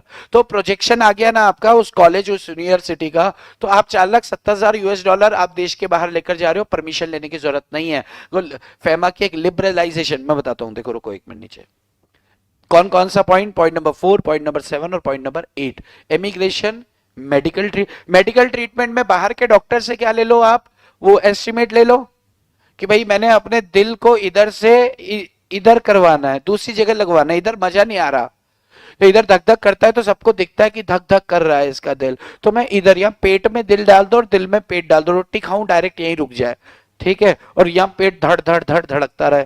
तो आप उस डॉक्टर ने बोला हो जाएगा जी आपका 20 लाख यूएस डॉलर लगेंगे। 20 लाख हमारी आरबीआई से पूछना पड़ेगा, बिल्कुल जरूरत नहीं है, मैं एस्टिमेट बना के देता हूं, आरबीआई ने आपकी फ्री कर रखा है, जितना मर्जी कर लो आप। देखो यहां पे बोला है कि एनी एडिशनल, अरे मैंने डिलीट कर दिया, ये देखो, हाँ ये बोल रहा है कि भाई ये 2.5 लाख रुपए तक तो ये है फ्री है, और 2.5 लाख के बाद क्या बोला है, any additional remittance in excess RBI का अप्रूवल चाहिए, आरबीआई का अप्रूवल चाहिए, वो हमने बात कर लिया। How ever for the purpose of maintained an item number 4 यानी कि एमिग्रेशन, आइटम नंबर 7 यानी कि मेडिकल ट्रीटमेंट, एंड 8 यानी कि abroad studies, the individual may avail exchange facility for an amount in excess of the limit prescribed under liberalized remittance scheme। FEMA के regulation 4 में एक liberalise scheme है, इसमें बोला है कि अगर आप एमिग्रेशन के लिए, अगर आप मेडिकल इंस्टीट्यूट ऑफरिंग ट्रीटमेंट पे जा रहे हो या यूनिवर्सिटी में जा रहे हो, तो आप ये 2,50,000 रुपए से ज्यादा भी, 2,50,000 रुपए नहीं यार, 2,50,000 यूएस डॉलर से ज्यादा भी आप वहां जाकर लेकर जा सकते हैं, कोई चिंता तकलीफ वाली बात नहीं है। बात समझ में आ रही है क्या? एक अंगूठा दे दो, एक अंगूठा दे दो, आगे बढ़ जाएंगे, एक अंगूठा दे दो। दिल का हाल सुने दिल वाला, छोटी सी बात ना मिर्च मसाला, कह के रहेगा कहने वाला, दिल की बात सुने दिल वाला। तो वो डॉक्टर उधर दिलवाला है।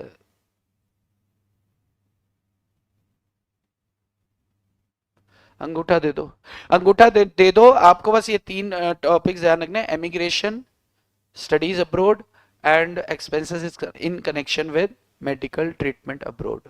ठीक है, very good very good very good, शाबाश शाबाश शाबाश। अच्छा चलो, अब एक काम करते हैं, ओके ये तीनों स्केड्यूल्स ओके हैं क्या? तीनों ओके हैं, तो मैं चलता हूं यहां, क्वेश्चंस पे आओ जरा, शीट निकालो अपनी, क्वेश्चंस पे आ जाओ, कुछ एक क्वेश्चंस देख लेते हैं, थोड़ा सा क्वेश्चन पे आ जाओ वापस, थोड़ा सा क्वेश्चन पे आ जाओ कि institute of chartered accountant of India आपका किस तरह से टेस्ट लेने वाली है, ये क्वेश्चंस आपके सामने है।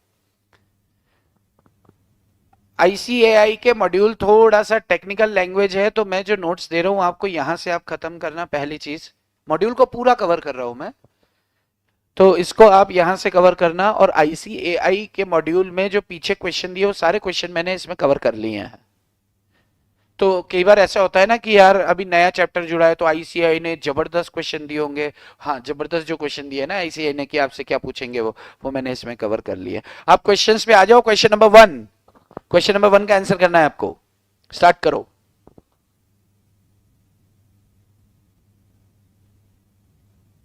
क्वेश्चन नंबर 1, शीट निकाल लो।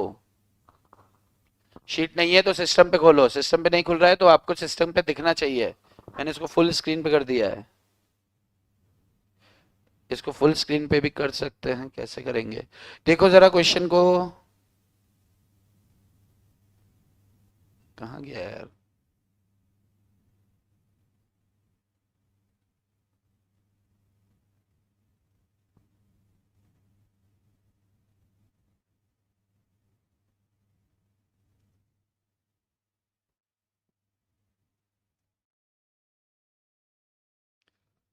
दिख रहा है क्या आपको क्वेश्चन? आपको इसका आंसर करना है। आंसर कीजिए। क्वेश्चन ये है, Printex computer is a Singapore based company, Singapore based company having several business units all over world. बहुत अच्छी बात है। It has a unit for manufacturing computer printers with its headquarters in Pune. Pune में headquarter है, तो पुणे क्या हो गया? पर्सन रेसिडेंट इन इंडिया हुआ या पर्सन रेसिडेंट आउटसाइड इंडिया हुआ? It has A branch in Dubai which is controlled by Pune headquarter. तो दुबई की ब्रांच का क्या रेसिडेंशियल स्टेटस हो गया? दोनों का रेसिडेंशियल स्टेटस आपको बताना है। आपको आपको बताना है पीआरआई, पीआरओआई, पीआरओआई, पीआरआई, ऐसे करके दोनों आंसर एक ही साथ दे दो। अलग, पुणे में पीआरआई, दुबई भी पीआरआई। वेरी गुड, सही जवाब। चलो आगे बढ़ते हैं, बिना टाइम वेस्ट किए हुए आगे बढ़ते हैं। बहुत पीआरआई, शाबाश शाबाश शाबाश। ये 4 नंबर का क्वेश्चन है, एग्जाम में आया हुआ सीए फाइनल में। बताओ आप। तो इंस्टीट्यूट का कितना स्तर है आप देख रहे हो? सीए इंस्टीट्यूट का, आईसीएआई का कितना स्तर है क्वेश्चन लेवल आस्किंग? भगवान करे वो आईसीआई मुझे सुने ना, नहीं तो वो बोलेगी कि साला ये मजाक बना रहा है। ले बताते हैं तो पंगे मैं लूं, मजे आपको आ जाए। चलो, ऐसा होता है ना, छेड़ के कोई गया पिट कोई गया। चलो क्वेश्चन नंबर 2। टू को इंग्लिश में क्या बोलते हैं? चू। तो क्वेश्चन नंबर 2 आपके सामने मैं रख रहा हूं। आप देखें, ये स्क्रीन पे दे रहा हूं आपको क्वेश्चन, ये आ गया आपके स्क्रीन में, ये रहा भाई और बहनों, क्वेश्चन नंबर 2। दिख रहा है? क्वेश्चन नंबर 2 क्या कह रहा है देखो जरा, क्योंकि मैं पढ़ूंगा तो आपके लिए चीजें आसान हो जाएंगी।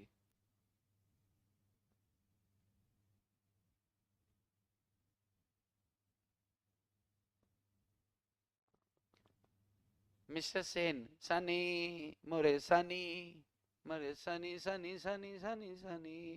ये तो पुष्पा वाला सनी है। Sen, Mr. Sen, an Indian national desires to obtain foreign exchange for the following purposes.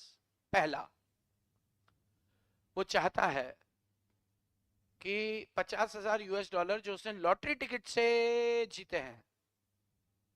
Very good. Number 1 is prohibited. Advise him he can get foreign exchange and if so under what conditions. Second, US dollar 1 lakh for sending cultural troupe on a tour of USA. Second में central government के कौन से ministry की approval चाहिए? Number 1। बस ये 4 number का question आता है। अगर कई बार 3 ट्रांजेक्शन देते हैं तो 6 नंबर का क्वेश्चन होता है, 2-2 नंबर के ट्रांजेक्शन होते हैं। नंबर 1 प्रोहिबिटेड, प्रोहिबिटेड के साथ लड़की ने वो एक फोटो भी प्रोहिबिशन का लगा दिया। बीड़ी आज ही छोड़े, सिगरेट आज ही छोड़े, ये वाला लगा दिया, बहुत बढ़िया, वो प्रोहिबिटेड है। First prohibited, second ministry of क्या लिखा है? एचआरडी। हाँ, मिनिस्टर ऑफ एचआरडी। और अप्रूवल किससे लेंगे? Education and cultural division department. Very good, शाबाश शाबाश। तो इस तरह के क्वेश्चन आते हैं। I just want to show you कि जैसे इतनी सारी लिस्ट देख के अपन को घबराहट सी ना हो, सिर्फ हमें पता होना चाहिए कि कौन सा कहां से है। अब बात आता है कि इसका जवाब लिखना कैसे है। तो क्यों ना मैं एक जवाब इसका या 1 या 2 जवाब आपको लिखवा दूं। कितने लोग इस फेवर में हैं कि यार एक आध दो आंसर इसके लिखवा के दिखा दो ताकि एग्जाम में हम वैसे ही लिख लेंगे। तो कितने लोग इस फेवर में है कि मैं आंसर लिखवा दूं? अंगूठा चाहिए। Number 1 prohibited, number 2 central government की परमिशन। चलो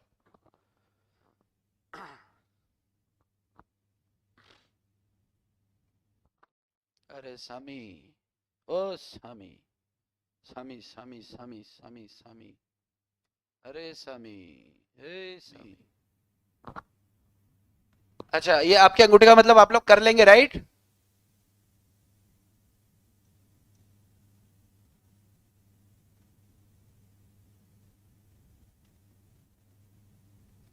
चलो, क्वेश्चन आपने खोल के रखा है पहला।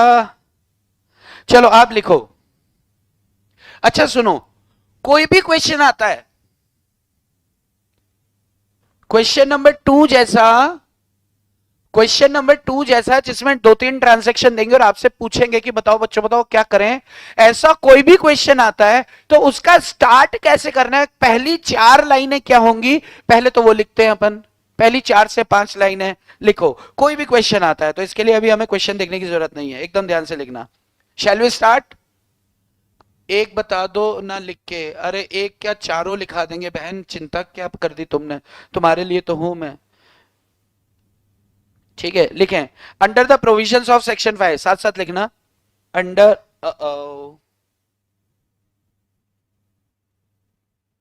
Under the provisions,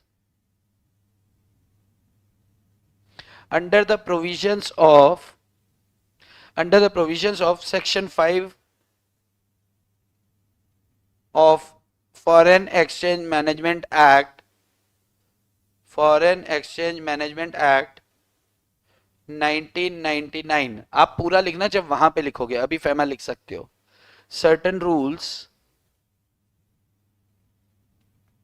certain rules have been made for, have been made for, certain rules have been made for drawal of foreign exchange, for drawal of foreign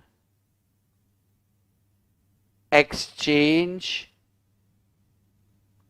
having drawal of foreign exchange for current account transactions, current account transactions, for current account transactions, as per these rules, as per, para change करके, as per these rules, as per these rules, comma, forex या foreign exchange,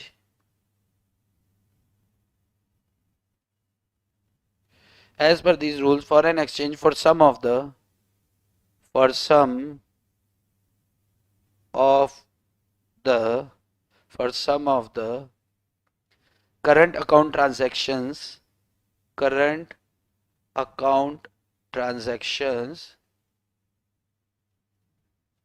current account transactions is prohibited, is prohibited, full stop. As regards, as regards some other, as regards some other current account transaction, some other current account transactions, as some other current account transactions, FEMA can be drawn, या forex can be drawn, foreign exchange can be drawn with prior permission of, with prior permission, with prior permission of central government with prior permission of central government, while in case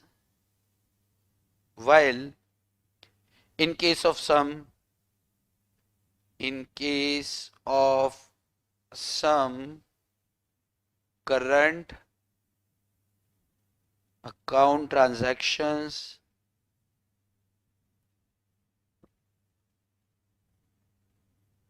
prior permission of RBI is required.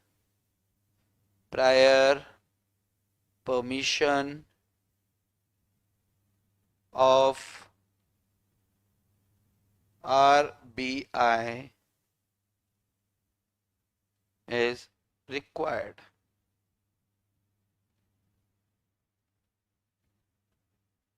Prior permission of RBI is required.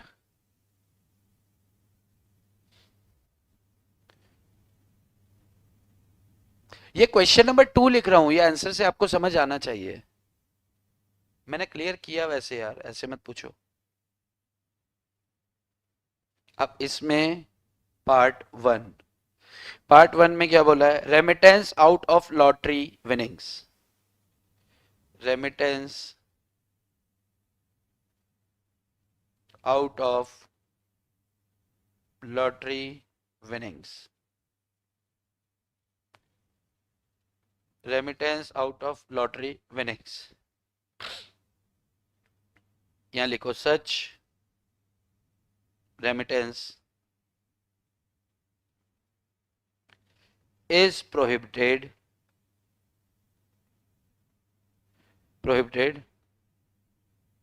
and the same is included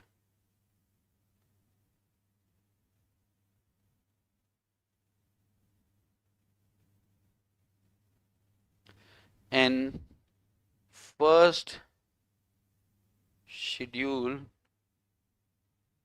schedule to the foreign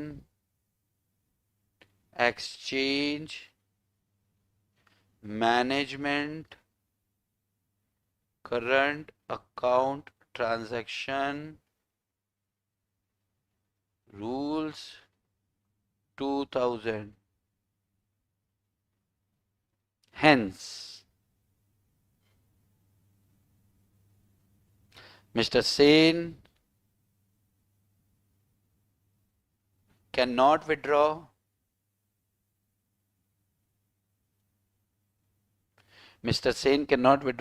forex foreign exchange for this purpose.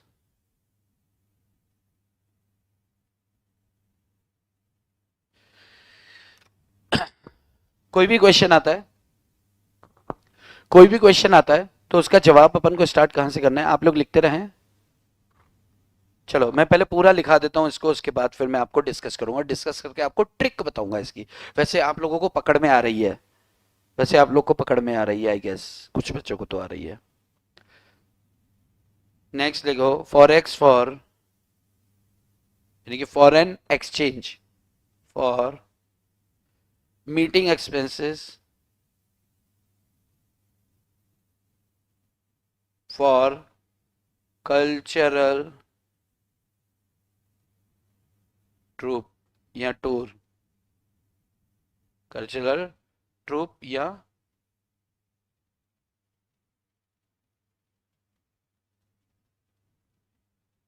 Tour.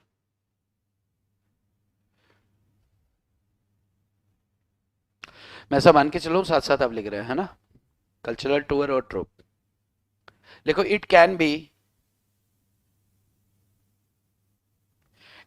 B withdrawn by any person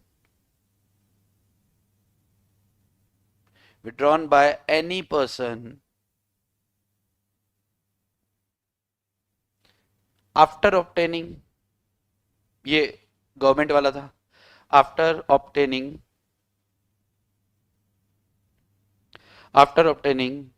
permission from Government of India government के पास किसके पास जाएंगे? Ministry of HRD, human resource development. इसमें कौन सा department? Department of education and culture.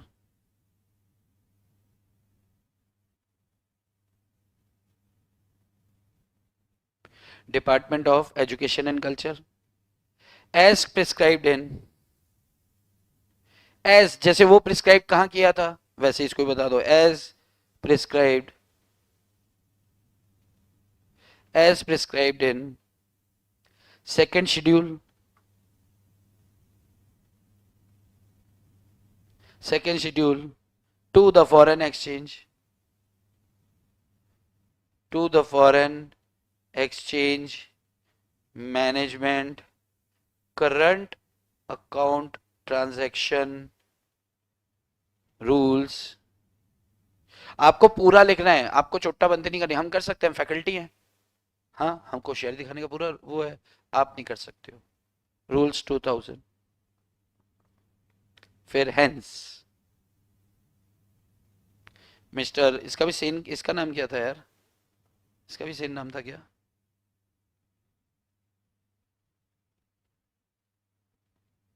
अच्छा, mister Sen के ऊपर ही दोनों पॉइंट थे। Hence mister Sen, hence mister Sen can withdraw the foreign exchange, can withdraw the forex, foreign exchange, आपको पूरा लिखना है। आफ्टर ऑब्टेनिंग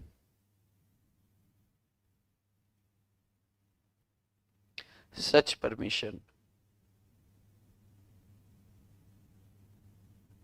आफ्टर ऑब्टेनिंग सच परमिशन लिखें।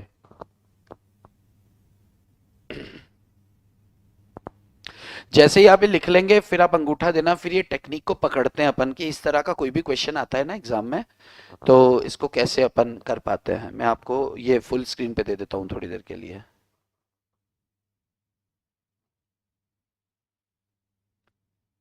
आपका जैसे ही अंगूठा आ जाएगा अपन आगे बढ़ जाएंगे, ये मान लेंगे मतलब कि आप लिख चुके हैं।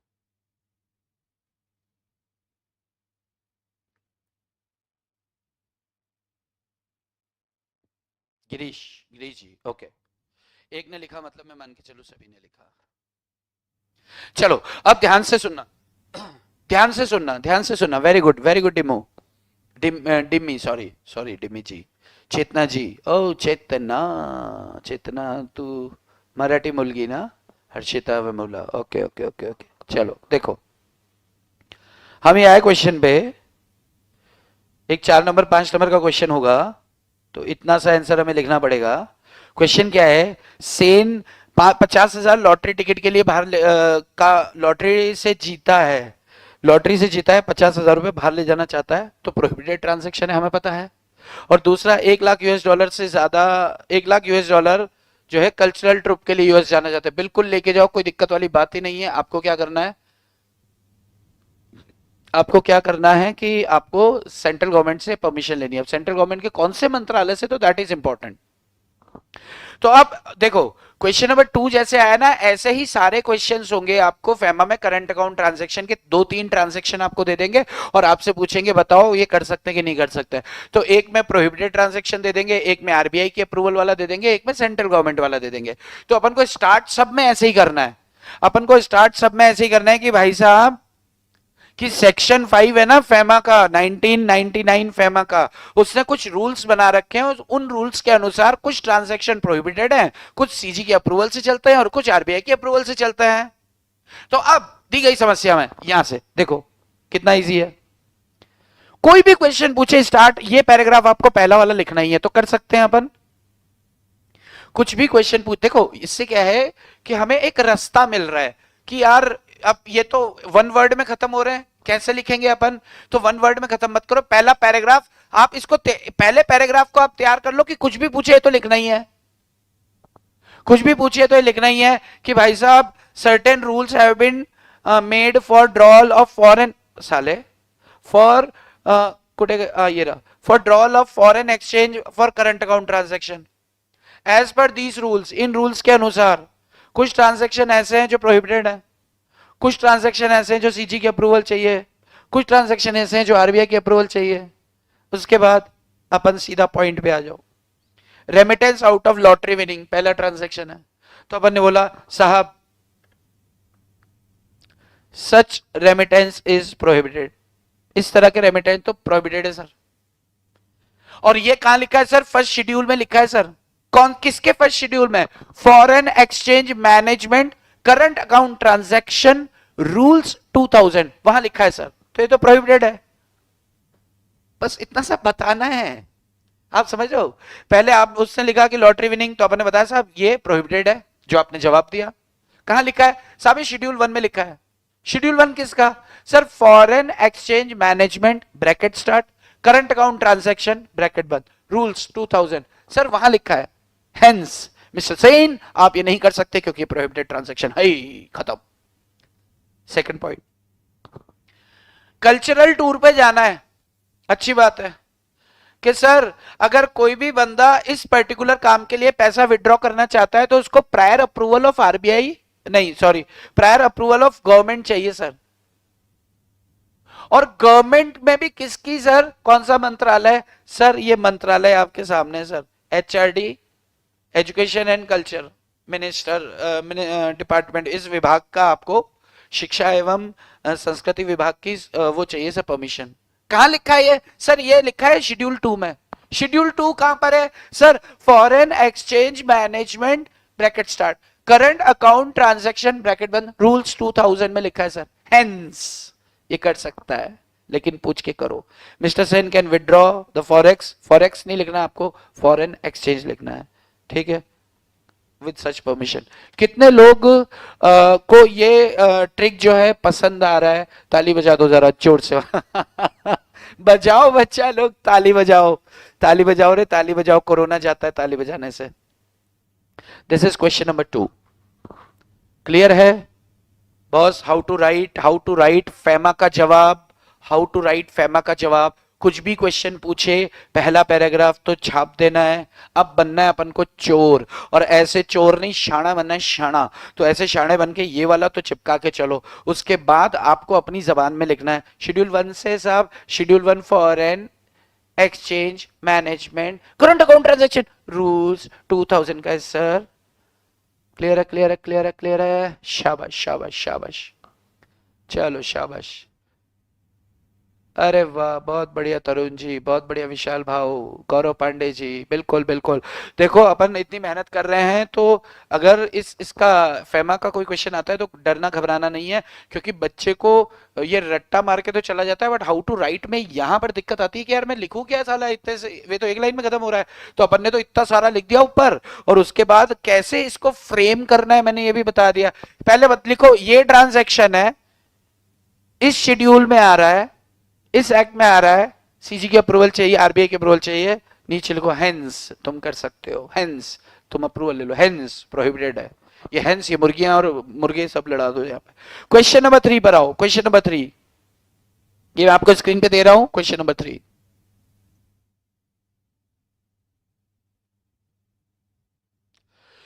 आपको क्वेश्चन नंबर 3 स्क्रीन पर है, आपको देखना है कि इसमें क्या कर सकते हैं आप, और उसके बाद आंसर करना है।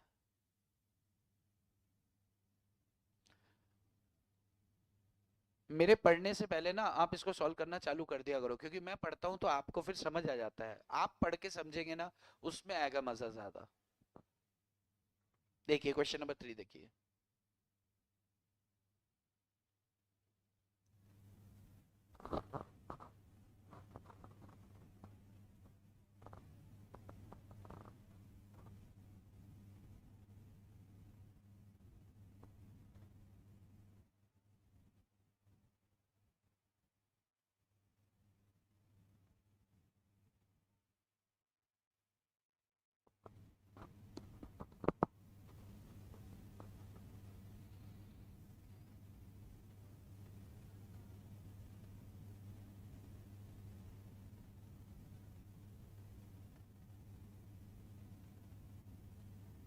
चलो क्वेश्चन नंबर 3 देखो। क्वेश्चन नंबर 3 कह रहा है कि state which kind of approval is required for the following. अच्छा, a film star wants to perform along with associates Diwali occasion New York. Diwali occasion, Diwali occasion है जी. एक्सचेंज ऑफ ड्रॉवल ₹20,000, अरे यार रुपी नहीं sorry, $20 20,000 is required for this purpose. क्या है ये Diwali occasion पे क्या हो रहा है? ये कल्चरल टूर हो रहा है ना. कल्चरल टूर, कल्चरल टूर हो रहा है. अरे दिवाली ओकेजन है तो कल्चरल टूर हो रहा है, तो मिनिस्ट्री ऑफ एचआरडी यानी कि. और सेकंड वाला क्या है? R wants to get heart surgery, heart surgery कराना चाहता है. अरे जितना मर्जी लेके जा, कोई दिक्कत नहीं है, लिबरलाइजेशन वाली स्कीम लग जाएगी, है ना. लिबरलाइजेशन वाली, फेमा वाली नहीं वाली. यानी कि इसमें क्या चाहिए? सीजी चाहिए. और इसमें क्या चाहिए? आरबीआई चाहिए. इसमें क्या चाहिए? पहले वाले में सीजी चाहिए और सेकंड वाले में आरबीआई चाहिए. वेरी गुड, वेरी गुड, बहुत बढ़िया, बहुत बढ़िया. ये जवाब आपने खुद से दिया कि मुझसे सुनने के बाद? खुद से दिया. वेरी गुड, बहुत अच्छे. अच्छा, अब आपको एक काम करना है. क्वेश्चन नंबर 3 का आंसर लिखना स्टार्ट करना है. स्टार्ट कैसे करना है? ये पहले वाला कॉपी करो. क्वेश्चन नंबर 3 का आंसर लिखना स्टार्ट करना है. मैं आपको समय दे रहा हूं. पहला वाला ये क्वेश्चन नंबर 2 है ना, इसको, इस पैराग्राफ को लिखना, कॉपी करो. कॉपी करना स्टार्ट करो. फटाफट फटाफट आपकी कॉपी में लिखना है. कॉपी में लिखना है बेटा. मेरी आवाज आप तक पहुंच रही है? जिस तक पहुंच रही है फटाफट अंगूठा देकर निकलो यहां से, भागो और कॉपी के अंदर लिखो. क्वेश्चन नंबर 3 का answer under the provisions of section 5 of FEMA 1999. फटाफट अंगूठा दो, भागो, लिखो. आंसर नंबर 3 लिखना है अभी बैठकर. आंसर नंबर 3 लिखना है अभी बैठकर. आंसर नंबर 3 लिखना है अभी बैठकर. अंगूठा दो, भागो, निकलो, लिखो. शाबाश, लिखो.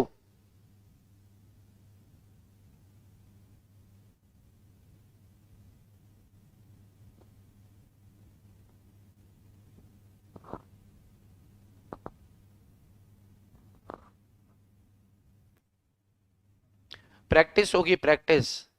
और इसका जो फर्स्ट वाला पार्ट है कल्चरल टूर वाला, अपना जो सेकंड वाला पार्ट है कल्चरल टूर वाला, तो ये तो एज इट इज उठा के कॉपी करना है और नीचे बस आपको फिल्म स्टार का नाम लिखना है. बाकी तो कट कॉपी पेस्ट होने वाला है यहां से. तो आप लिखो.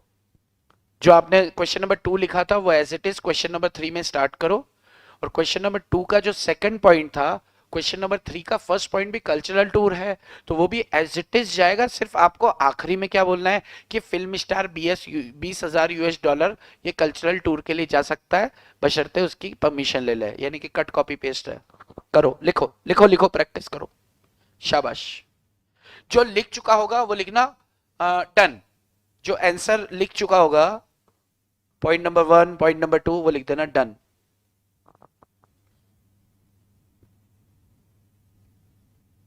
पॉइंट नंबर 1 पॉइंट नंबर 2 जो लिख चुका होगा वो लिख देना डन. क्वेश्चन नंबर 3 का स्टार्ट यहीं से होगा. Under the provision of section 5 of एमा 1999 सर्टेन रूल्स, ये वो दुनियादारी ईटीसी ईटीसी. आपको क्या लिखना है? डन लिखना है. क्वेश्चन लिखने के बाद, आंसर लिखने के बाद कीजिए.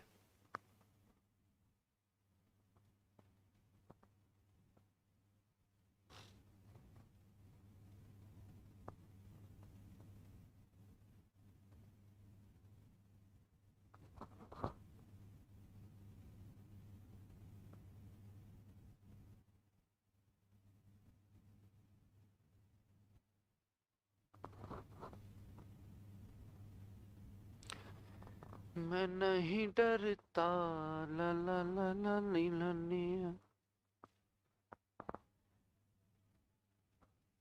तेरे ना दियां तुमा पै गईयां, तू चंडीगढ़ तो आई नी. ਤੈਨੂੰ ਵੇਖ ਕੇ ਹੌਕੇ ਪਰਦੇ ਨੇ, ਖੜੇ ਚੌਕਾਂ ਵਿੱਚ ਸਿਪਾਹੀ ਨੀ.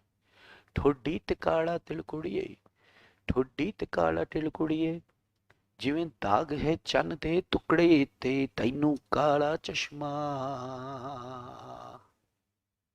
ਤੈਨੂੰ ਕਾਲਾ ਚਸ਼ਮਾ ਜੱਚਦਾ ਹੈ, ਜੱਚਦਾ ਹੈ ਗੋਰੇ ਮੁਖੜੇ ਤੇ, ਤੈਨੂੰ ਕਾਲਾ ਚਸ਼ਮਾ ਜੱਚਦਾ ਹੈ, ਜੱਚਦਾ ਏ ਗੋਰੇ ਮੁਖੜੇ ਤੇ.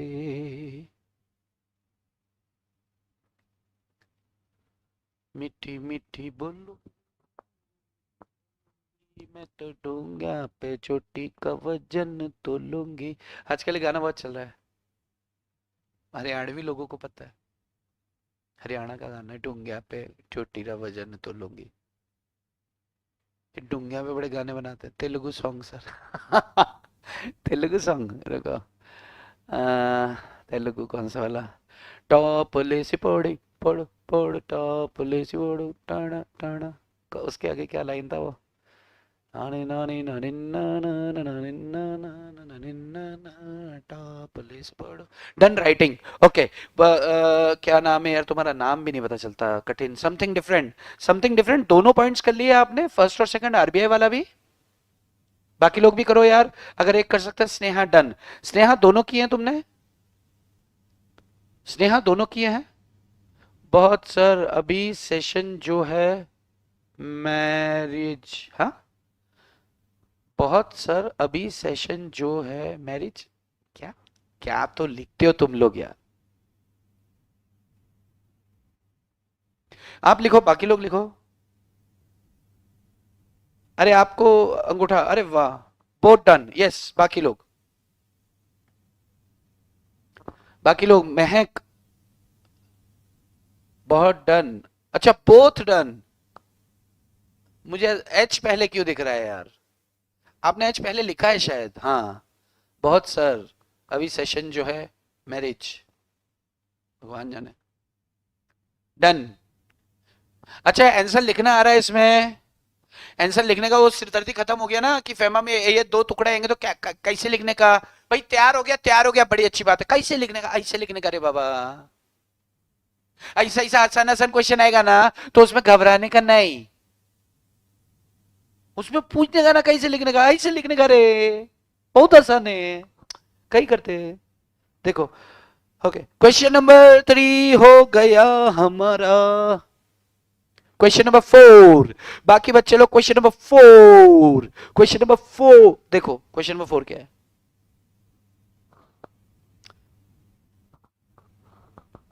क्वेश्चन नंबर 4 पढ़ें और फिर उसके बाद पहले तो उसका आंसर उस शीट पे लिख लें कि ये आरबीआई की अप्रूवल है कि सीजी की अप्रूवल है कि प्रोहिबिटेड है। उसके बाद, अरे वाह डिमो, डिम्मी सैन जी, दिमाग का बत्ती जल गया। हाँ सर समझ गए, बहुत बढ़िया, समझ गए तो दिमाग का बत्ती जलाओ। Point number 4, question number 4, question number 4 क्या कह रहा है, referring to the provisions of forex foreign exchange management, forex management act 1999 state the kind of approval. Very good, approval तूने पूछ ली तो सुन, एम रिक्वायर्ड, ये देखो, ट्रांसपॉन्डरिंग चार्जेस, ट्रांसपॉन्डरिंग मतलब सेंट्रल गवर्नमेंट की अप्रूवल चाहिए। हायरिंग ऑफ ट्रांसपॉन्डरिंग चार्जेस यानी कि सेंट्रल गवर्नमेंट की अप्रूवल वाला है। Very good. And second one is call back services, prohibited transactions, call back prohibited, first वाला सेंट्रल गवर्नमेंट की अप्रूवल। और सेंट्रल गवर्नमेंट की अप्रूवल में कौन सी मिनिस्ट्री,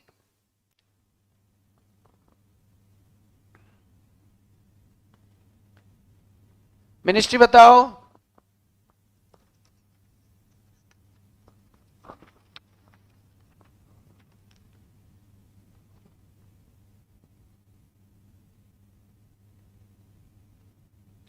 देखो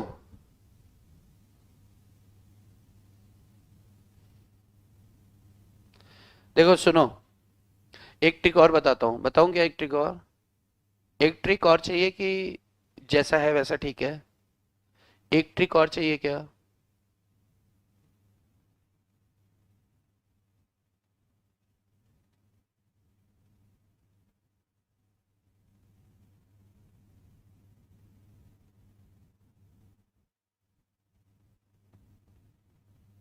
अरे ट्रिक क्या है, सीधी सी बात है, ministry of information and broadcasting, very good, CG approval and prohibited, very good. चलो अच्छा सुनो सुनो सुनो सुनो, अगर आपको ये मंत्रालय का पता ना चले ना तो सिर्फ approval of central government is required लिख दो। अगर आप मंत्रालय, बस ट्रिक यही थी, ट्रिक यही थी। मैं आपको वैसे वापस से एक बार लिखवाना की सोच रहा था, बट यार वो लिखवाने में भी कहानी घूम फिर के इतनी आएगी कि सिर्फ आपको वो उसको हटा देना है, और आसान करना हो तो फेमा रूल्स हटा दो। पर क्यों हटाओ, जो चीज याद है उसे हटाना क्यों। यस, क्वेश्चन नंबर 4 का आंसर लिखना है अभी, क्वेश्चन नंबर 4 का आंसर लिखना है आपको अभी। फटाफट क्या करना है आपको, आपको क्या करना है, सबसे पहले क्वेश्चन नंबर 4 का ये बेस लिखो। Under the provision of section ये सीजी अप्रूवल है टीवी चैनल मिनिस्ट्री। अब ये ट्रांसपॉन्डर है ना, तो आप जब तक कुछ ना कहा जाए हम टीवी चैनल के लिए ही मान के चलते हैं, स्पेसिफिकली जब तक उसके लिए ना कहा जाए तो आप टीवी चैनल वाला लिख देना सौंदर्य। यस, क्वेश्चन नंबर 4 अभी लिखना है, अभी अभी फटाफट पेन दौड़ाना चालू करो, अभी के अभी पेन दौड़ाना चालू करो, अभी के अभी क्वेश्चन नंबर 4 करना है, क्वेश्चन नंबर 4 करना है, अभी के अभी पेन दौड़ाना चालू करो जी। सिर्फ 2 मिनट 3 मिनट लगे थे पिछली बार आपको, 3 मिनट से ज्यादा नहीं लगने चाहिए। 3 मिनट के अंदर 4 नंबर आ जाएंगे आपको, सोचो। मैं हिसाब लगाता हूं, मैं हिसाब लगा रहा हूं, रुक जाओ। 180 माइनस 20,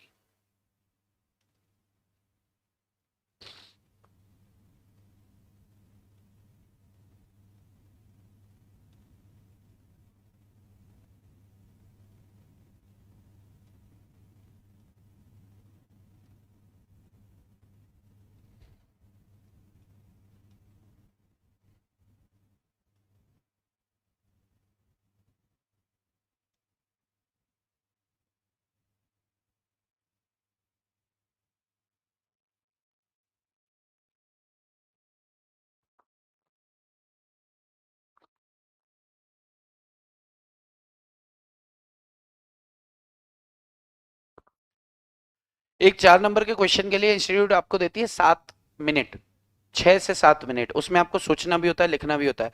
तो कुछ जवाब हमारे पास ऐसे तैयार होने चाहिए कि साला सोचने की जरूरत ही नहीं, हमें रट्टा होना चाहिए कि यार कुछ भी आए ऐसे करके फेंकना है। मैं आपको ना कंपनी लॉ में भी ऐसे कुछ जगह दूंगा कि कुछ भी आए साला ऐसे करके फेंक दो। तो कुछ अंग्रेजी ऐसी हो ना जो हमारी पहले से तैयार हो, ऐसे शाणे बनना है उनको, शाणे। ठीक है, देखें कोई एक बच्चा भी अंगूठा कर देगा ना, मैंने दोनों लिख दिए, तो फिर मैं आगे बढ़ जाऊंगा। लेकिन पूरे नियमों का पालन करते हुए जवाब लिखना है आपको।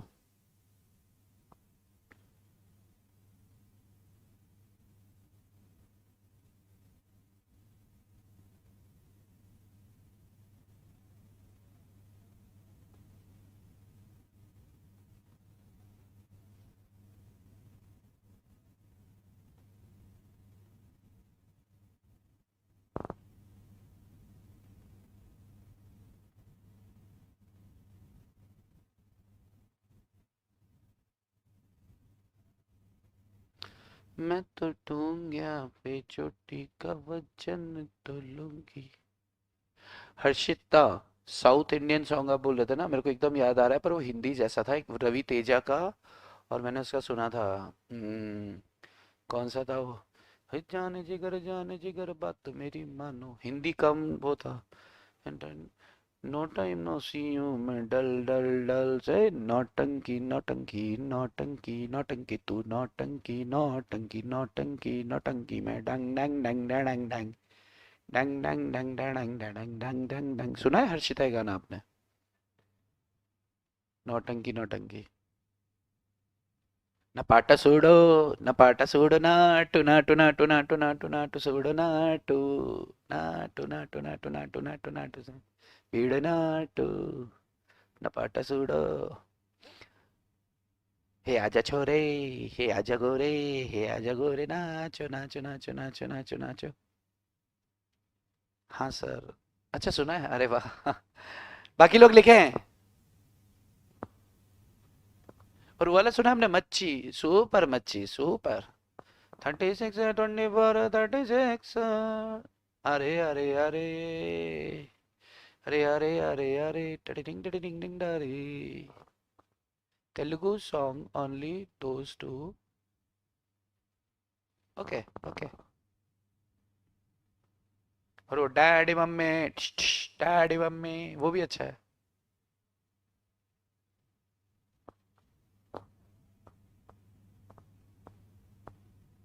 अपड़ी पोड़े इज ऑल्सो तेलुगु सॉन्ग, अपड़ी पोड़े पोड़े पोड़े, अपड़ी पोड़े नड़े। Done, very good. चेतना ने लिख लिया है क्वेश्चन नंबर 4, तो मैं ऐसा मान के चल रहा हूं कि मुझे भी अब टाइम पास ना करते हुए आगे बढ़ना चाहिए। तो आप लोग भी, मैं ऐसा मान के चल रहा हूँ, लिख चुके होंगे। बाकी लोग, अगर एक लड़की लिख सकती है तो बाकी लोग लिख सकते हैं। इंस्टीट्यूट 7 मिनट से ज्यादा नहीं देती है आपको, सर वो गंदा गाना है। कौन सा? अपड़ी पोड़े? नहीं यार, बड़ा अच्छा है, बड़ा पुराना सॉन्ग है। हाँ सर, तेलुगु है, देखा, तेलुगु सॉन्ग है।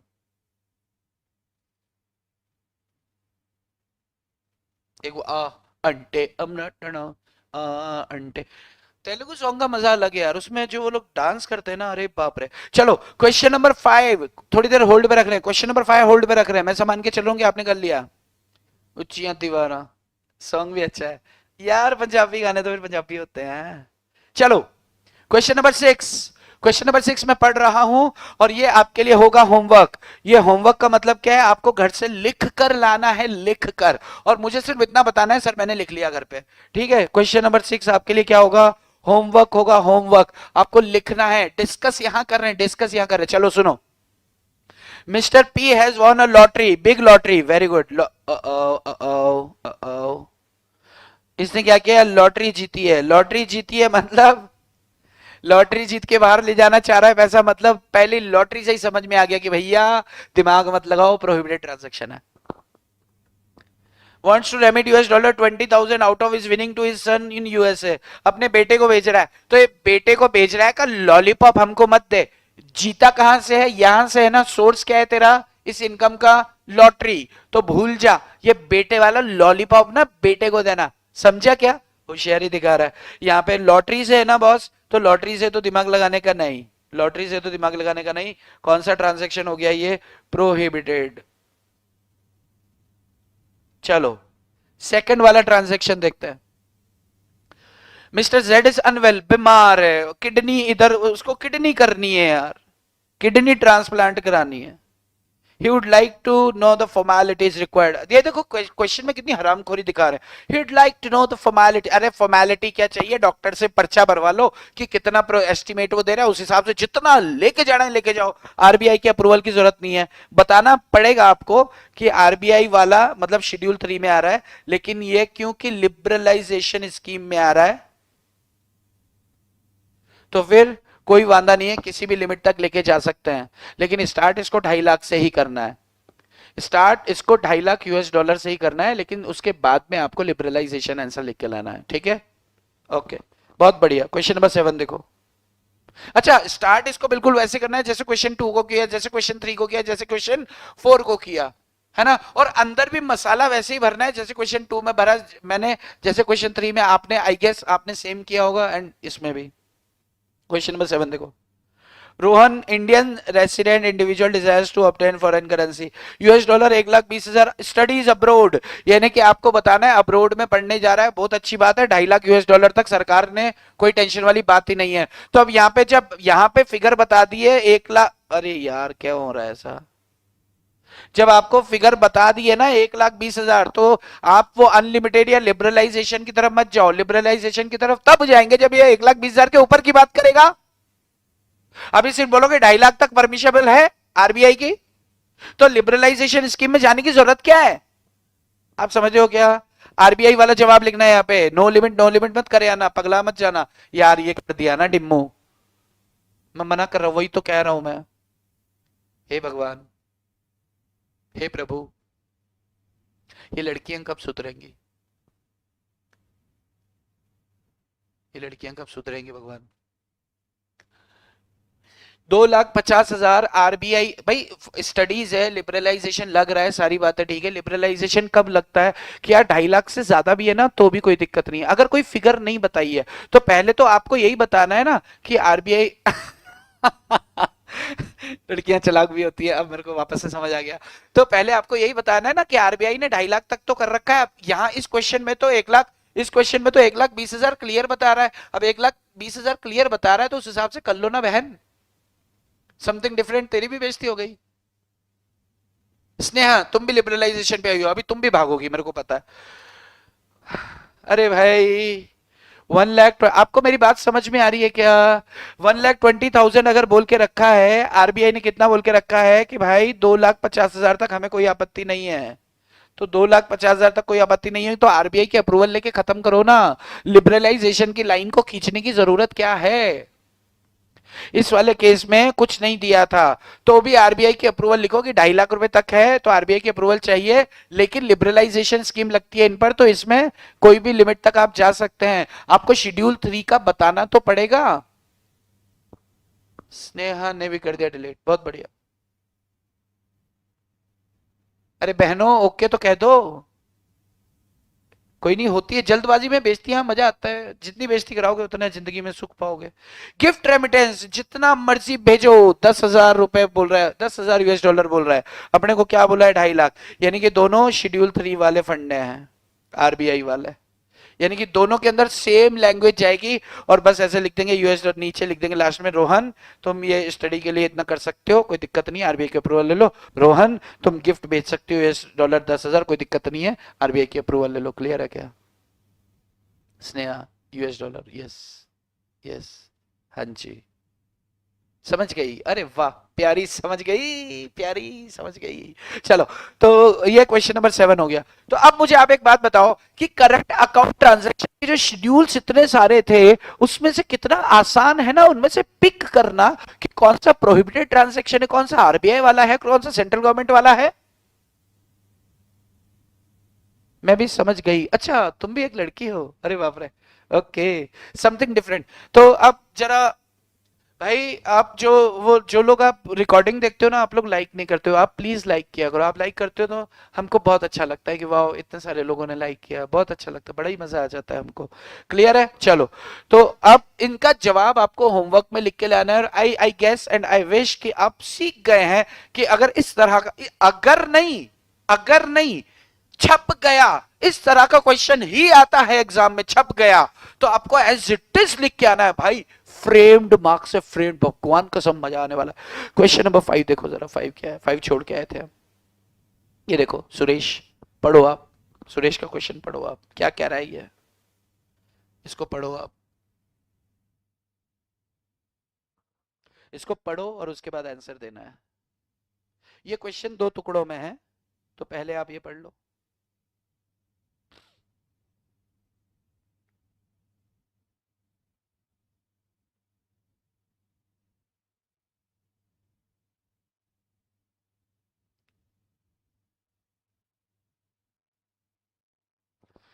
Suresh resided in India, Suresh कहाँ रहता है? भारत में रहता है, बहुत अच्छी बात है। सुरेश भारत में रहता है, वो भारत छोड़ के 15 जुलाई को 2021 में गया। तो पहले पहले वाले साल के लिए तो 2021-22 के लिए तो पीआरआई होगा वो, क्योंकि पिछले पूरे साल, अच्छा 2 साल बाद वापस आने वाला है वो, तो पहले वाले केस में पीआरआई, और दूसरे वाले केस में 22-23 के लिए, 22-23 के लिए क्या होगा ये, आंसर करो।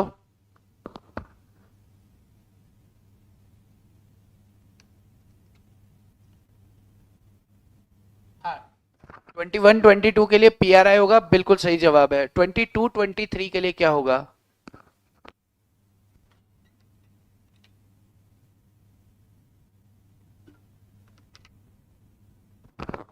बिल्कुल करेक्ट हर्षिता, बिल्कुल सही जवाब, बिल्कुल सही आंसर है। पीआरआई फर्स्ट केस में, पीआरओआई सेकंड केस में। यस डिमी जी, बिल्कुल सही जवाब। देखो नेक्स्ट, अच्छा जब भी, एक बात का ध्यान रखना, जब भी स्टडी के लिए बच्चा अब्रोड जाएगा तो आपको आरबीआई वाला, मैंने आपको आंसर शीट दी थी ना, तो आरबीआई वाला वो क्लैरिफिकेशन डालना ही है आपको। कोई भाई, आरबीआई क्या कहता है कि कोई बच्चा जब जॉब करने बाहर जाता है ना, तो हम तो उसे एनआर मान लेते हैं, क्यों? क्योंकि जॉब करने नहीं, सॉरी, कोई भी बच्चा जब शिक्षा के लिए चाहे 2 साल के लिए जा रहा है, लेकिन वो क्या करेगा, वहां पे पार्ट टाइम जॉब कर लेगा, और पार्ट टाइम जॉब कर लेगा मतलब एम्प्लॉयमेंट हो गया, और एम्प्लॉयमेंट हो गया तो हम, आरबीआई कहता है हम तो उसे नॉन रेसिडेंट मान लेते हैं, लेकिन हम फेमा के अकॉर्डिंगली आंसर देंगे, प्लस आरबीआई का वो गंदा सा एक स्टेटमेंट था ना जो आपके पास था, तो वो आपको चिपकाना ही है। इसको भी मैं आपको कल लिखवा दूंगा आप चाहोगे तो, नहीं मैं क्यों लिखवाऊंगा, मैं आपको दे चुका हूं। आप इस तरह का क्वेश्चन, इस तरह का क्वेश्चन जो हायर स्टडीज वाला क्वेश्चन नंबर 3 था शायद, 2 या 3 जो भी था, तो उसका आंसर आप अच्छे से पकड़ लेना, क्योंकि अगर रेसिडेंट पे क्वेश्चन आएगा ना, रेसिडेंशियल स्टेटस में, तो यही होगा, शिक्षा के लिए बाहर भेजेंगे ये, तो आपको जवाब देना पड़ेगा। क्लियर है? PRI, but as per circular is going for higher studies, it is assumed that he will not settle down outside India. हाँ, आयुष will settle down. नहीं, ऐसे किसने बोला कि ये assume कर लेंगे हम? अरे अगर वो MBA करने गया और ये भी नहीं बताया ना कि 2 साल के लिए गया, तो भी देखो इंटेंशन. मैं आपको 1 मिनट डेफिनेशन पे लेके जाता हूं, जरा देखना. 1 सेकंड रुकना ना, 1 सेकंड यहाँ आओ. कुटे कुटे गेला कुटे गेला कुटे गेला कुटे गेला कुटे गेला कुटे गेला कुटे गेला. ये देखो इंटेंशन.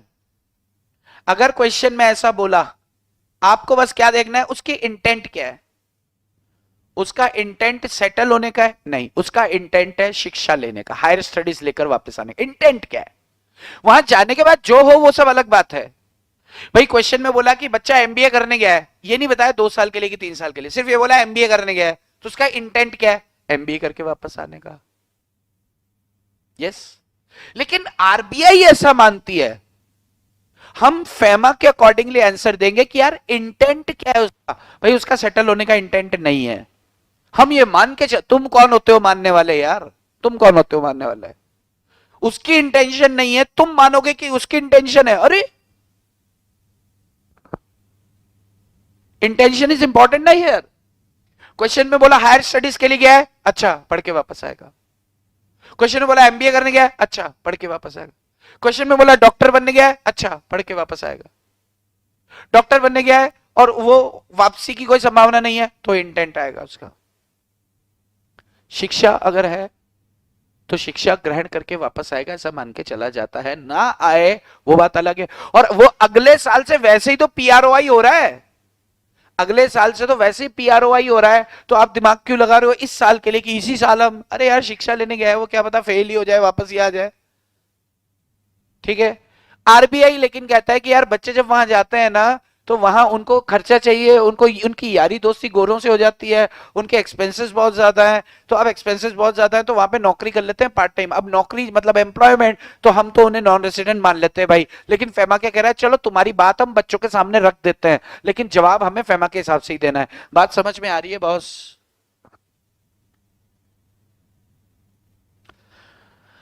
इसका पार्ट 2 देखो. Suresh require every year 25,000 tuition fees चाहिए, यानी कि शिक्षा के लिए, एंड 30,000 स्टे एक्सपेंसेस. कोई चक्कर नहीं है, अब्रोड में लिविंग एक्सपेंसेस चाहिए. टोटल कितना हो गया? 55,000. अरे 55,000 की बात कर रहे हो तुम, साला उधर कितना 2,50,000 तक लेके जा सकते हो, कोई दिक्कत ही नहीं है. 2,50,000 तक कोई चक्कर नहीं है. तो यहाँ पे आरबीआई की अप्रूवल लो. नहीं नहीं, से 1 मिनट, आरबीआई की अप्रूवल भी नहीं चाहिए. फ्री ट्रांजैक्शन है. अप्रूवल कब चाहिए? अबव ट्रांजैक्शन होता है तो. क्लियर है? यस है. मैं क्या बोल रहा हूँ आपको, मॉड्यूल छूने की बिल्कुल जरूरत नहीं है. मॉड्यूल में सीए फाइनल से ये चैप्टर उठा के आपको दिया है मैंने. मॉड्यूल के नोट्स को थोड़ा सा ठीक करके आपको दिया है. मॉड्यूल पूरा कवर है. मॉड्यूल के सारे क्वेश्चंस अपन ने कवर कर लिए हैं. और इंस्टीट्यूट जो है वो करंट अकाउंट ट्रांजेक्शन पे क्वेश्चन तयशुदा पूछेगी. कोई 2 ट्रांजेक्शन दे देगी तो आपको आंसर, अब तो आंसर भी आपको पहले से याद है, बस आपको ये पता होना चाहिए कौन सा मंत्रालय क्या मांग रहा है. बराबर है ना? ठीक है, चलिए.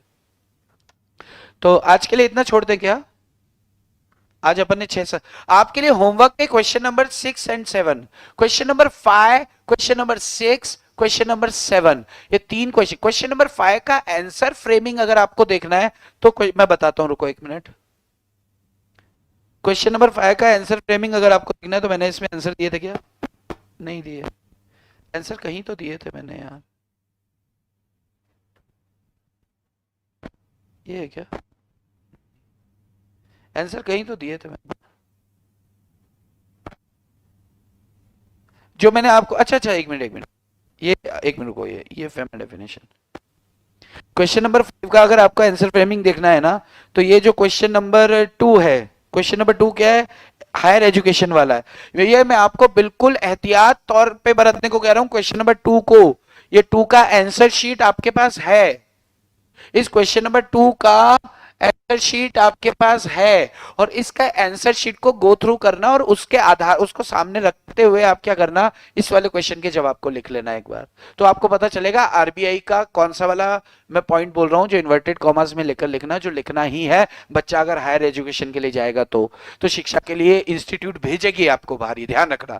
और ये दो ट्रांजेक्शन कोई भी होंगे करंट अकाउंट ट्रांजेक्शन, तो आपको अकॉर्डिंगली आंसर लिखना पड़ेगा। अब ज्यादा बातें ना करते हुए, क्योंकि अब रिपीटेटिव ऑफ टॉक्स हो रहा है, एक जैसी बात मैं करते जा रहा हूं, तो अब अपन लेते हैं विराम, मैं थक भी गया हूं गला दुख रहा है मेरा। चलिए, तो जिसके पास नोट्स पहुंच, मेजॉरिटी केसेस में तो मैं कोशिश कर रहा हूं कि मैं नोट्स सभी को भेज रहा हूं, जिसके पास नहीं पहुंचे हैं तो वो आप मुझे व्हाट्सअप कर सकते हैं, व्हाट्सअप करके आप मुझसे नोट्स की डिमांड कर लो यार, और अगर नहीं पहुंचे तो मिल जाएंगे, ये नंबर है आप देख लो, ठीक है। चलिए, तो छुट्टी करें क्या भाई, जिसको क्वेश्चन नहीं मिले हैं वो ग्रुप पे नहीं मिल रहे हैं, ऊपर से लिंक से नहीं निकल रहे हैं, तो आप मांग सकते हैं, ठीक है बॉस।